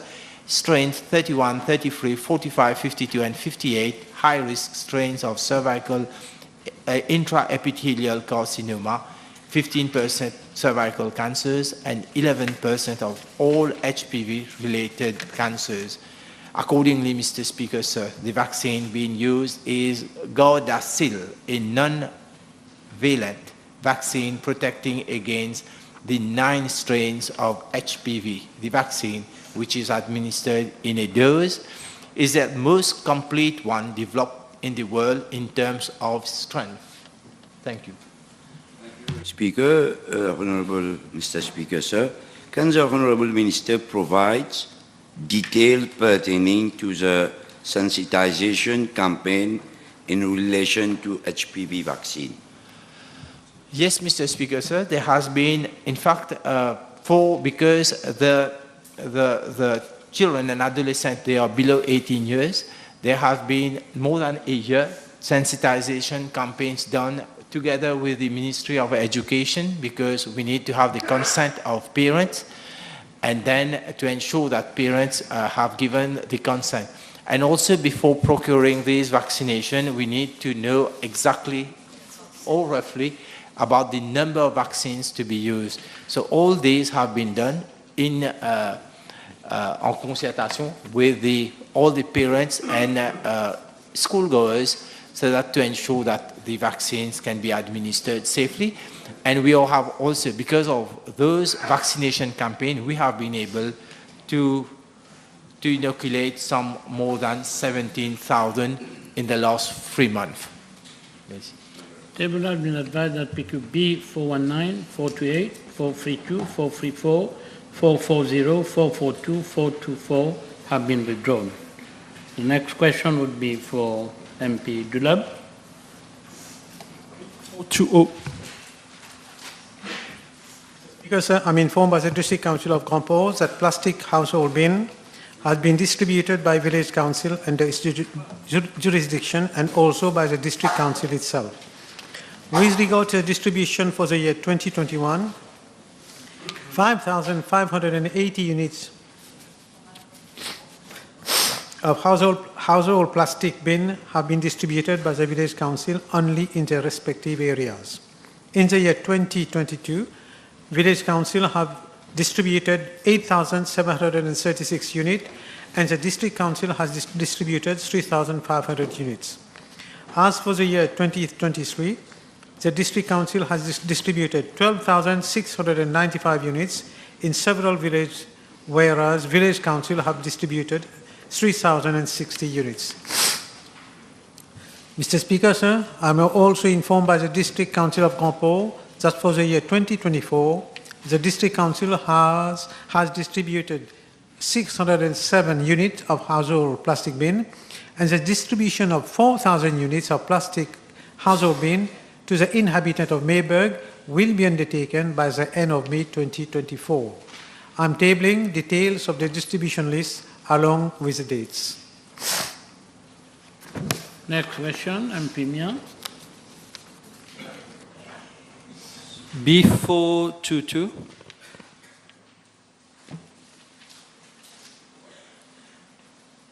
Yes, Mr. Speaker, sir. 422. In my reply to parliamentary question B398, I have already elaborated on the incident. An inquiry is in progress, after which the exact causes of the incident may be determined. Thank you. I thought you would have taken this PQ together with the previous one. This is why you don't have an answer, but I will ask the Honourable Minister. He stated that there will be an inquiry to determine the cause of the incident. Can I ask him who is carrying out the inquiry? Mr. Speaker, says this is being carried out by the Executive Director of the Trust Fund for Specialized Services with a team of biomedical and the other officers, but awaiting the 2 nursing officers to get well, because one of them is still in the hospital, so the inquiry will be carried out after they are recovered. Yeah. Unfortunately, it is not only at SSRN that this has happened. It has happened also in the past at G2 Hospital and also at Victoria Hospital, the same incident.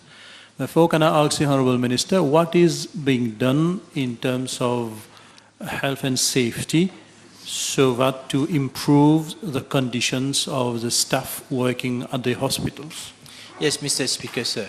So training of all the staff, specifically the nursing officers, they need training from because we use a different oxygen cylinders or outlets, so they need to know the training, and as well as the health and safety officers how to inspect the different locations where these cylinders are used, so that such accident doesn't happen in the future. So, and then also we have instructed the nursing school to have a specific item, a specific paragraph, let's say, put it like that, so that training is being done according to the norms, the international norms for the use of, for manipulating the use of oxygen cylinders. Exactly. Thank you, Mr. Speaker, sir. B423. Mr. Speaker, sir, I wish to inform the House that the manufacturing sector is presently evolving in a very difficult context characterized by intense challenges, particularly on the export front, that are impacting on its overall performance. These challenges are beyond control, and our enterprises have to navigate through the turbulences to maintain and consolidate their export market share. Here, I wish to refer to the unfavorable macroeconomic conditions in our main export destinations, the ongoing war between Ukraine and Russia, prolonged geopolitical tensions in the Middle East, and growing competition from online buying platforms, amongst others.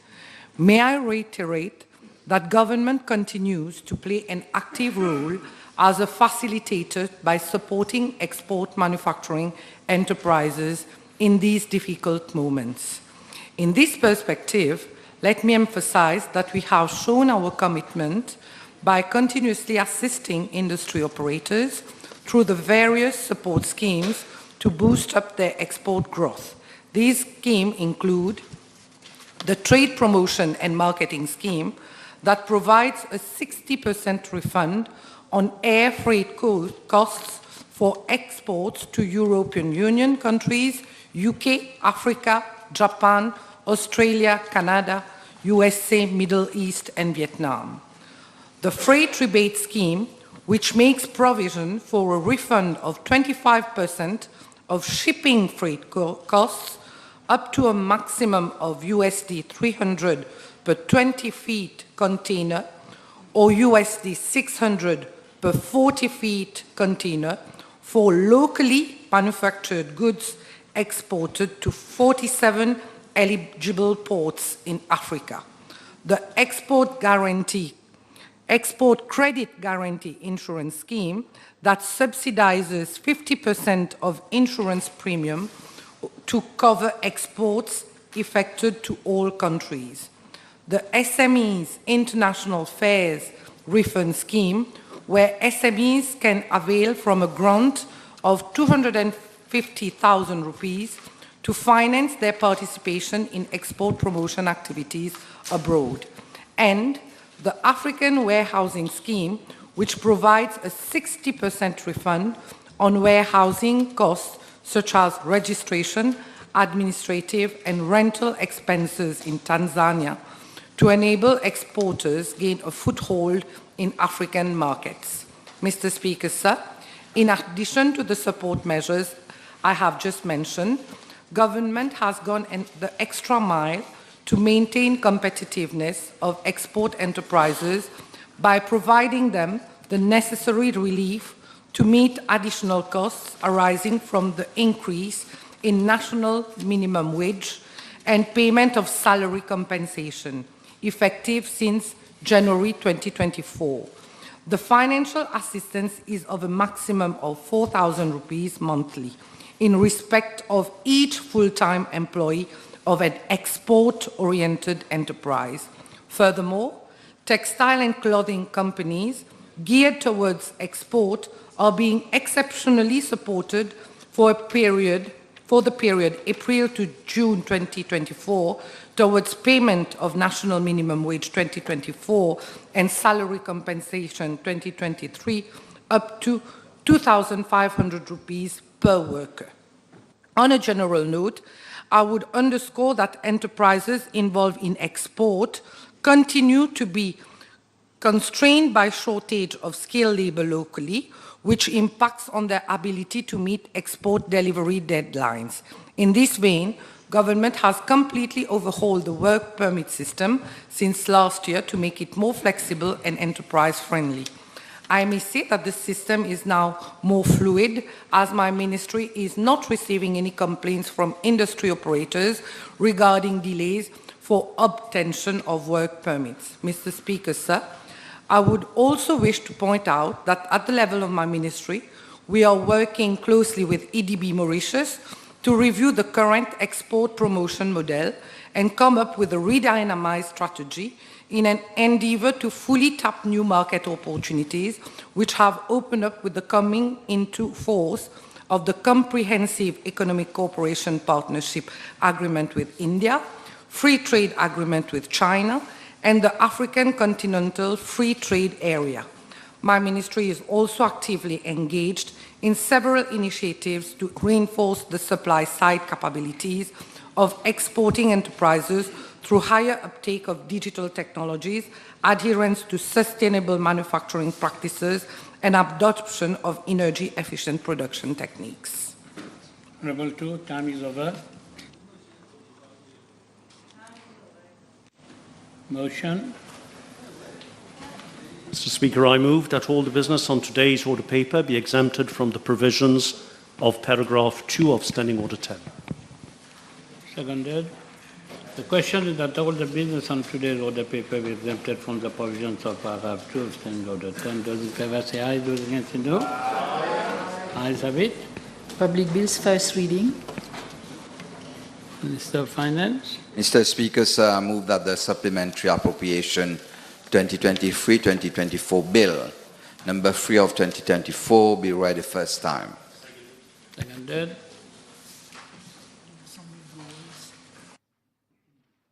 Debate, second reading.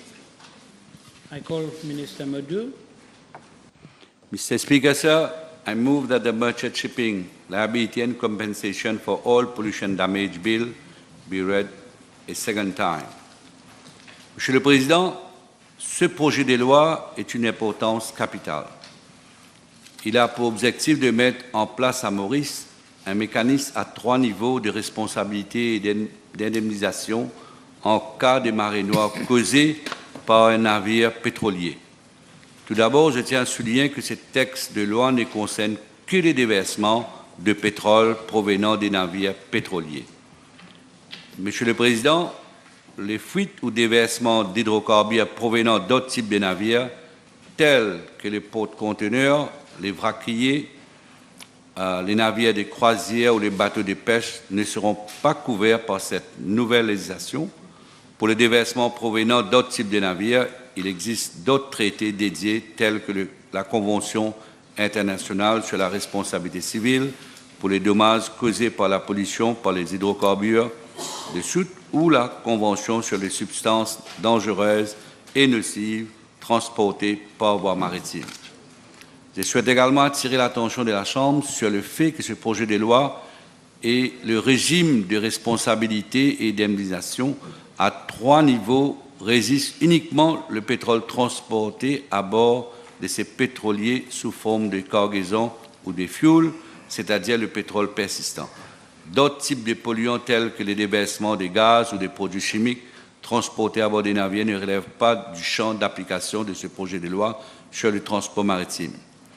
Monsieur le Président, l'adoption de ce projet de loi est basée sur un contexte très particulier. En 2020, notre pays a dû faire face à une double crise, La première étant la pandémie de Covid-19 et la seconde, la marée noire liée au naufrage du MV Wakasio. Mr. Speaker, sir, though the MV Wakasio was not an oil tanker, some 800 metric tons of fuel oil out of 4,000 metric tons carried on board leaked into our marine environment in the southeast region. The cost of this oil spill borne by Mauritius has been significant. It has already been 4 years since the accident, and Mauritius has still not yet able to fully recover the expenses incurred, and most of the claims for compensation are still unsettled. Also, the court case with respect to the issue of a limitation fund is still ongoing. Mr. Speaker, sir, if a spill of 800 metric tons of fuel oil from a cargo ship, such as the MV Wakasio, which was an empty, dry bulk carrier, can cause such damage to our country, now let's take a moment to imagine the disaster that would befall us if a fully loaded oil tanker with a carrying capacity ranging from 40,000 metric tons Aframax to 500,000 metric tons ULCC, that is ultra-large crude carrier of oil, were to leak its crude or fuel oil on our coast.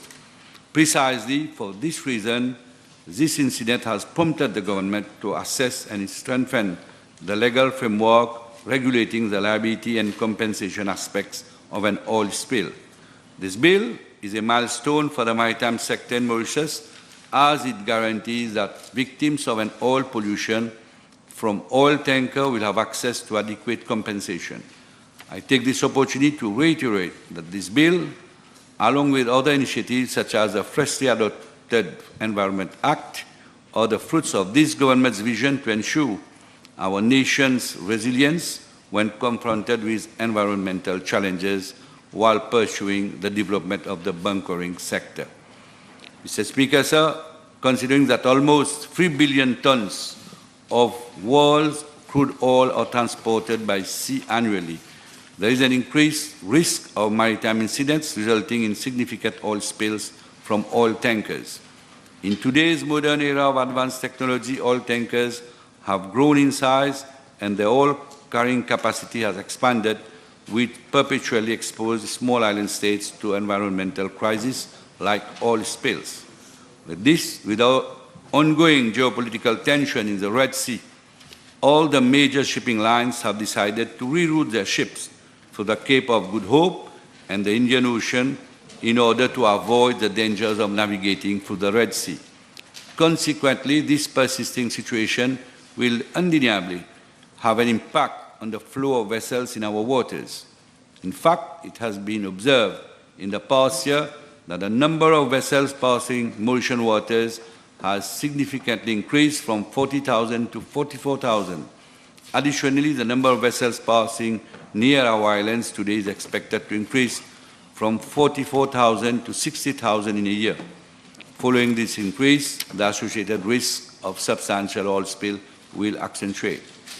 Mr. Speaker, sir, in regards to the content of this bill, I wish to inform the House that the object of the bill is to give force of law to, firstly, the International Convention on Civil Liability for Oil Pollution Damage 1992, that is the CLC 1992.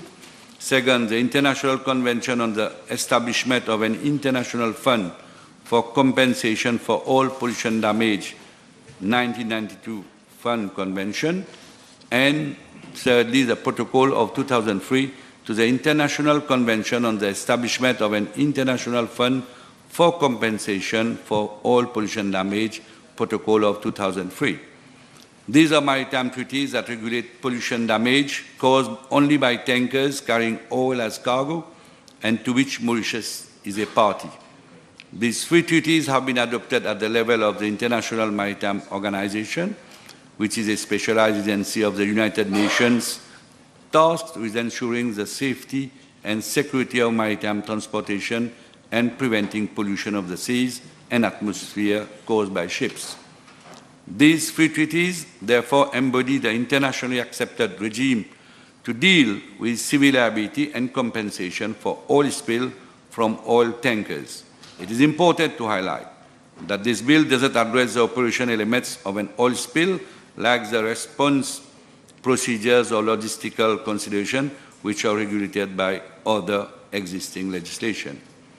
Mr. Speaker, sir, the Merchant Shipping Liability and Compensation for Oil Pollution Damage Bill 2024 presented today will revoke an obsolete legislation, namely the Merchant Shipping Civil Liability for Oil Pollution Damage and International Fund for Compensation for Oil Pollution Damage Regulation 1996, which in fact domesticated the following two IMO conventions, which are no more in force and have been denounced by Mauritius since 6 December 1999, namely A, the International Convention on Civil Liability for Oil Pollution Damage 1969, and B, the International Convention on the Establishment of an International Fund for Compensation for Oil Pollution Damage 1971.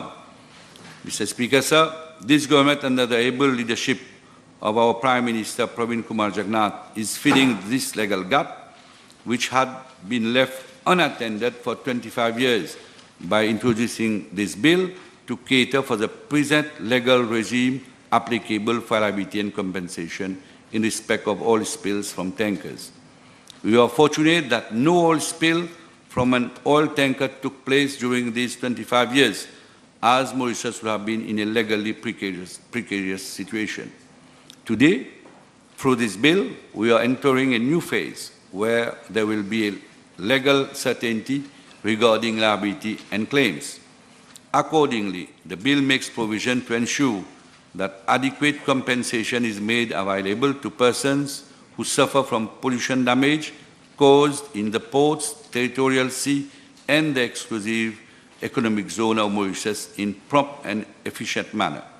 Monsieur le Président, je tiens à préciser que ce projet de loi s'applique aux dégâts et autres répercussions qui ont lieu dans nos eaux, indépendamment de l'origine géographique de l'incident. Par exemple, si un incident s'est produit en haute mer et que la marée noire se propage dans notre zone économique exclusive, la responsabilité de l'indemnisation qui ont été prévues dans ce projet de loi pourront s'appliquer. L'importance de cette loi s'inscrit directement dans la vision de ce gouvernement dirigé, comme je l'ai bien dit, par l'honorable Premier ministre Pravin Kumar Jagannath, de transformer pour lui en bunkering hub. En effet, une telle vision augmentera de facto le flux de barges de soudage et de pétroliers. Une indemnisation sera accessible à travers les deux fonds internationaux. En plus d'avoir accès à une indemnisation en vertu du fonds de 92, Maurice aura désormais accès à un fonds additionnel, à savoir le fonds supplémentaire de 2003, indépendamment de la taille ou de la capacité du réservoir du navire qui aura été à l'origine de la marée noire. Mr. Speaker, sir, regarding the salient features of the Merchant Shipping Liability and Compensation for Oil Pollution Damage Bill 2024, I wish to elaborate on the following. A, no oil tanker carrying more than 2,000 tons of oil as cargo will be authorized to enter or leave a port in Mauritius unless it carries a certificate of insurance or such other financial security as required by Clause 5 and 6 of this bill. This provision will apply to vessels flying the Mauritian flag as well as foreign vessels entering or leaving a port in Mauritius or an offshore terminal in the territorial sea of Mauritius. This insurance is usually provided by a Protection and Indemnity Club, P&I Club. B, there is now a strict liability for pollution damage on the ship owner. Under the previous regime, if the incident occurred as a result of the owner's personal fault, the ship owner could not limit his liability. With the new provision in Clause 7 of the bill provides that the ship owner cannot limit his liability if it is proved that the pollution damage resulted from the ship owner's personal act or omission committed with the intent to cause such damage or recklessly and with knowledge that such damage will probably result. C, the existing legislation presently covers only pollution damage occurring in the territorial sea of Mauritius, which goes up to 12 nautical miles only. Clause 4 of this bill extends to pollution damage caused in the waters of Mauritius up to 200 nautical miles, that is the exclusive zone, economic zone of Mauritius, of Rodrigues, Agalega, Saint-Brandon, Tromblin, and even Sagos archipelagos.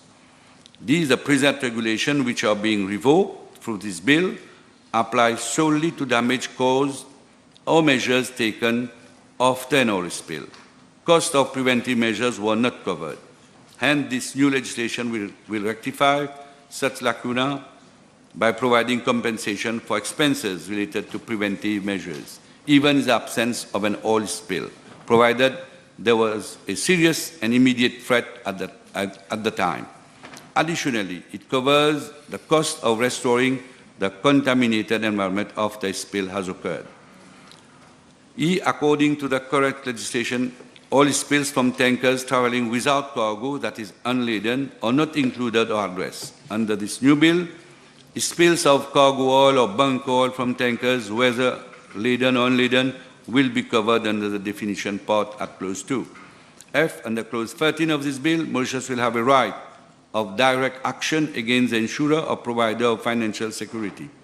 This will ensure that the recovery of compensation can be made directly from the insurer in an efficient and cost-effective manner, instead of suing the insured, that is the ship owner, to establish liability and thereafter claiming an indemnity against the insurer under the policy. The limit of the ship owner's liability is up to a ceiling of 14 million special drawing rights, SDR, approximately 851 million rupees. The updated limits of liability under the new regime will be much higher than those catered for under the existing regulation.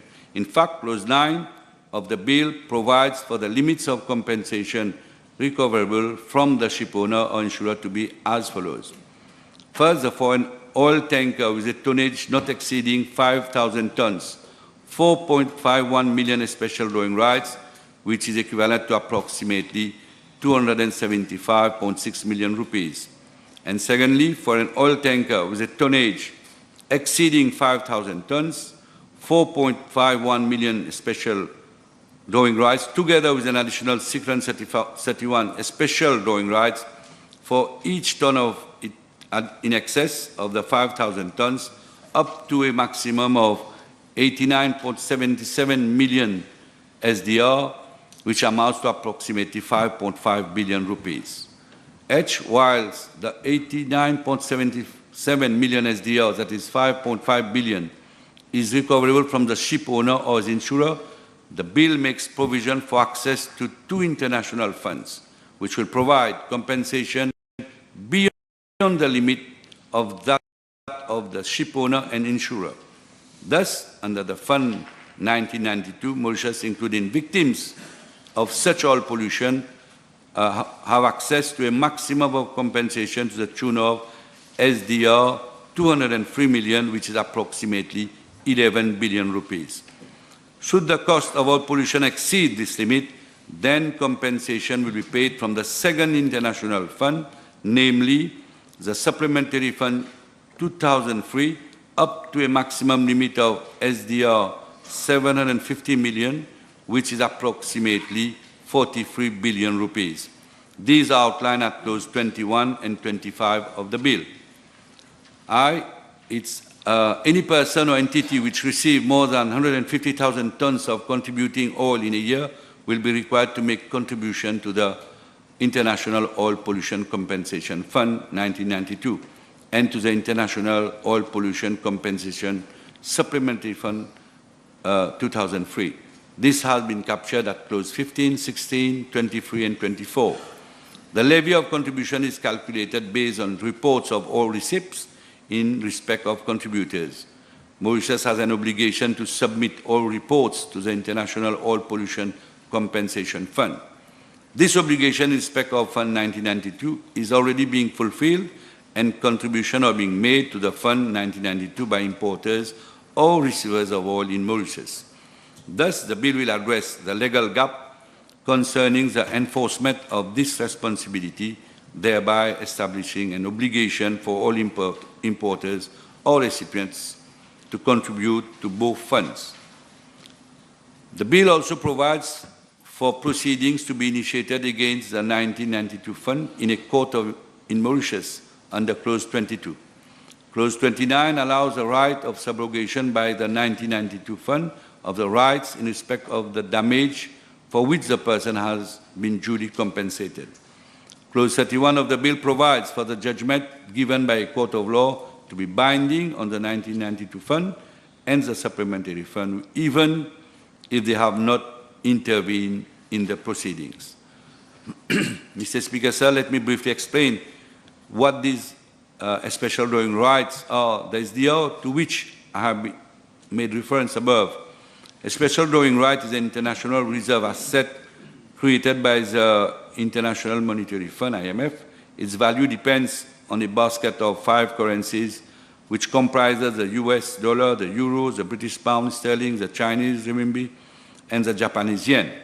The SDR is used by some international organizations as a unit of account where exchange rate volatility would be too extreme. This is why the SDR has been utilized as a standard unit of measurement in numerous IMO conventions, particularly those pertaining to liability. Mr. Speaker, having outlined the main features of the bill, allow me to shed some light on marine pollution from ships. Ship-sourced marine pollution has been dealt by a number of international treaties, the primary one being the United Nations Convention on the Law of the Sea, UNCLOS. In addition, the International Maritime Organization has adopted several international maritime conventions aiming at reducing marine pollution, including both unintentional and deliberate spills by seagoing vessels. One such convention is the International Convention for the Prevention of Pollution from Ships, MARPOL, to which Mauritius is a party, which covers pollution from ships by oil, sewage, garbage, air, packaged products, and noxious liquid substances. Annex 1 of MARPOL tackles all pollution from an operational and accidental perspective. The liability and compensation aspect of oil spill from tankers are, however, dealt by the Free Convention and Protocol being transposed under this bill. It is worth reiterating that the international regime applicable to oil spills occurring from oil tankers and those from other types of vessels are completely different. For spills of oil from tankers, the three important IMO treaties specifically regulate the liability and compensation aspects connected therein. For oil spills from vessels other than tankers, other IMO conventions are applicable. Mr. Speaker, sir, I wish to recall that prior to the adoption of the above international conventions, liability and compensation for all pollution damage were governed by the domestic law of the place where the damage was suffered. This was determined under domestic tort law of negligence, trespass, or nuisance. Owing to the great diversity of national laws regarding liability and compensation, there was a need to establish a certain level of consistency in the framework governing these interconnected legal principles. Mr. Speaker, sir, currently the foundation of the global system for holding a person liable and providing compensation for all pollution damage caused by tankers comprises a three-tier structure rooted in the three international conventions and protocol being incorporated in this bill. The regime covers pollution damage caused by spills of persistent oil from tankers in the internal waters, including ports, territorial sea, and EEZ of member states. The basic principles behind these international regimes are, firstly, to compensate victims of pollution damage, secondly, to share the cost of compensation between ship owner, insurer, and all receivers. Thirdly, it ensures a uniform and consistent application of the compensation regime, and fourthly, it ascertains equal treatment of all claimants. Mr. Speaker, I would like to give more details regarding this international three-tiered liability system to which Mauritius now has access. The first tier is liability relates to the liability of the registered ship owner. This is governed by the International Convention on Civil Liability for All Pollution Damage 1992, that is the CLC 1992. Under this convention, the registered owner of a tanker has strict liability for pollution damage caused by the escape or discharge of persistent oil from his ship. This means that he is liable even in the absence of fault on his part. He is exempt from liability only if he proves that A, the damage resulted from an act of war, hostilities, civil war, or a natural phenomenon of an exceptional, inevitable, and irresistible character. Or B, the damage was wholly caused by an act or omission done with the intent to cause damage by a third party. Or C, the damage was wholly caused by the negligence or other wrongful act of any government or other authority responsible for the maintenance of lights or of the navigational aids in the exercise of that function. In addition to the above, the CLC 1992 provides that the ship owner is normally entitled to limit his liability to an amount determined by the size of the ship, with maximum limits ranging from approximately 275.6 million rupees to 5.5 billion rupees, depending on the tonnage of the polluting vessels. As mentioned earlier, claimants have a right of direct action against the insurer. Any claims for pollution damage under the CLC 1992 can be made only against the registered owner or insurer of the ship concerned. With regard to the second tier of liability, the International Convention on the Establishment of an International Fund for Compensation for All Pollution Damage, 1992, plays a prominent role. This convention supplements the CLC 1992, that is, the first layer of compensation, by establishing an international fund with the aim of compensating victims when compensation under the first layer is not available or is inadequate. This fund is known as the International Oil Pollution Compensation Fund, 1992.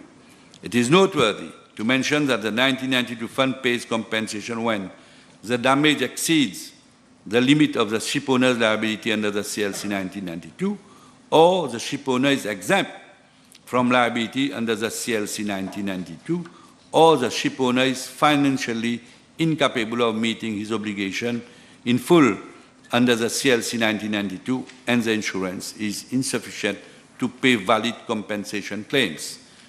Mr. Speaker, sir, above all, the maximum compensation payable by the 1992 fund is 203 million SDR, which is approximately equivalent to 11 billion, irrespective of the size of the ship. As mentioned earlier, the 1992 fund is financed by contribution levied on any person or entity who has received more than 150,000 tons of crude oil or heavy fuel oil in a calendar year. Mauritius being a party to this 1992 fund since 1999, all receivers in Mauritius have already been actively contributing to this fund. The final and third layer of liability is provided under the Protocol of 2003 to International Convention on the Establishment of an International Fund for Compensation for Oil Pollution, 1992, which was adopted in 2003 and entered into force in 2005. This protocol has put in place another international fund, namely the International Oil Pollution Compensation Supplementary Fund, 2003. The supplementary fund provides additional compensation beyond the amount available under the 1992 fund convention. The total amount available for compensation for each incident is 750 million SDR, which roughly, as I said, to 43 billion rupees. Annual contribution to the supplementary fund are made on the same basis as contribution to the 1992 fund. As such, person or entities having received or imported more than 150,000 tons of crude oil in a calendar, as already said on that one. This protocol has been acceded on 9th of April 2024 and will enter into force on 9th July 2024. In regards to the annual importation of oil, only one company in Mauritius imported more than 150,000 metric tons. The total of importation of oil by the local company is amounting to about 342 1,000 metric tons in year 2023. Thus, under the Supplementary Fund Protocol 2003, the difference to reach the limit of 1 million metric tons will have to be paid by the government to the IUPC fund. Our forecast, the total estimated amount payable by the government of Mauritius toward the fund would be around 1,058,000 for year 2025. As far as implementation of the bill and the domesticated convention is concerned, I wish to inform the House that the shipping division of our ministry has an adequate mechanism in place to ensure compliance to CLC 1992 and 1992 Fund Convention. This mechanism will be adjusted to include the monitoring of compliance to the newly added Protocol of 2003. Referring to Tier 2 and Tier 3 liability regime, it should be emphasized that the cost to contributors of the IUPC funds is spread across a wide number of IUPC fund members and their associated oil importing companies. Costs are calculated on a per tonnage basis rather than on a per company basis. Since the payments made by the IUPC funds for compensation claims for oil pollution damage may vary considerably from year to year, the level of contribution required thus fluctuates accordingly. Mr. Speaker, sir, at this juncture, it is deemed vital to highlight a few major oil spills. In 1999, motor tanker Erika, which broke into two, causing an enormous spill of around 19,800 tons of heavy oil, fuel oil off the coast of France. In this particular case, a total compensation of 129.7 million euros, out of which 1.8 million euros were paid by the insurer and 116.9 has been paid by the 1992 fund. In the case of oil spill of approximately 10,900 tons caused by the motor tanker Hebel Spirit off the coast of the Republic of Korea in 2007, the insurer of the ship paid 126.6 million euros in compensation for this incident, and the 1992 fund made payments totaling 91 million euros to the government of the Republic of Korea. Mr. Speaker, sir, Mauritius, being a small island developing state, is vulnerable to threats coming from maritime traffic around its mainland and its outer islands. Having a vast EEZ of 2.3 million kilometers square, Mauritius has under its responsibility an immense marine ecosystem and diversity, critical for the livelihood of its citizens. Maximum efforts should be put in to ensure, to the best of our abilities, that adequate and comprehensive measures are taken to secure the interests of our islands, and that robust sanctions are also required to discourage any breach of law and to punish those who threaten our national maritime security. Accordingly, requisite measures have been taken by my ministry for the safety and security at sea. The Merchant Shipping Act has been amended through the Finance Miscellaneous Provisions Act 2023, said that ship owners, operators, agents who fail to secure salvage contracts within 48 hours of the incident will constitute a serious offense and may be subject to a fine of 5 million rupees and/or to imprisonment for a term of not less than 2 years. To deter abandonment of ships in our waters, a fine of 50 million rupees and an imprisonment for a term of not less than 5 years were introduced. My ministry has also put in place a new provision to enable the prosecution of those masters, owners, operators or agents of ships which cause any serious damage to the territory of Mauritius. Those found guilty risk a fine of up to 100 million rupees and a prison term not exceeding 60 years. While the above offences serve as deterrents, it is of equal importance to ascertain that appropriate legislation and mechanisms are in place in the eventuality of an oil spill. The significance of the free-tiered liability regime is particularly felt when there are oil spills from abandoned oil tankers. Again, to give one such example, in February 2024, Another small island developing state, namely Trinidad and Tobago, experienced an oil spill along 15 kilometers of its coast, caused by an abandoned tanker which capsized in their waters. Since the identity of the owner and insurer are unknown, being a member to the 1992 Fund Convention, Trinidad and Tobago are in a position to recover costs incurred and obtain compensation from the second tier of the liability and compensation regime in the 1992 Fund Convention. Monsieur le Président, notre souhait est évidemment d'éviter par tous les moyens possibles que de telles catastrophes se reproduisent.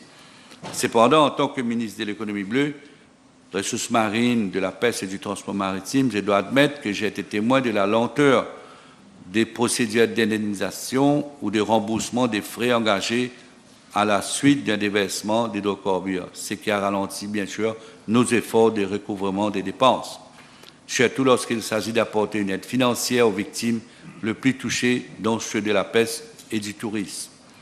Ce projet de loi apportera un cadre réglementaire approprié avec des réponses adaptées, grâce notamment à une accélération des procédures d'indemnisation.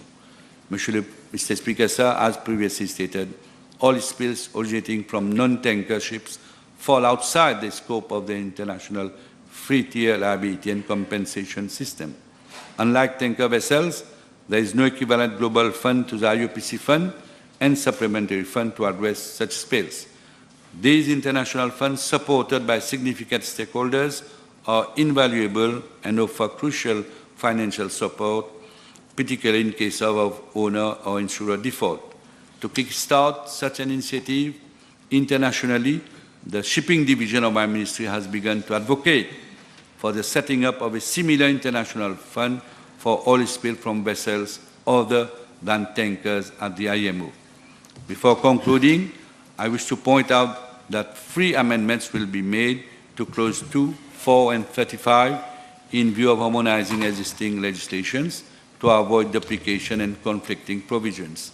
As such, as far as civil liability claims and compensation in connection to oil spill from tankers are concerned, the Environment Act and the Ports Act will not apply. This implies that for all matters related to civil liability, claims, and compensation for cases of oil pollution from oil tankers in Mauritian waters, including within the ports, only the provision of this bill will apply.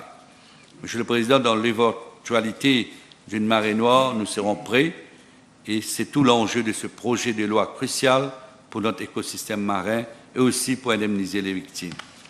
Les questions les plus fondamentales étant celles de la responsabilité et de l'indemnisation. Cela témoigne également de l'engagement de notre gouvernement sur les questions de protection et de sauvegarde de notre environnement et de notre économie. Mr. Speaker, sir, I now commend the bill to the House. Thank you. Seconded.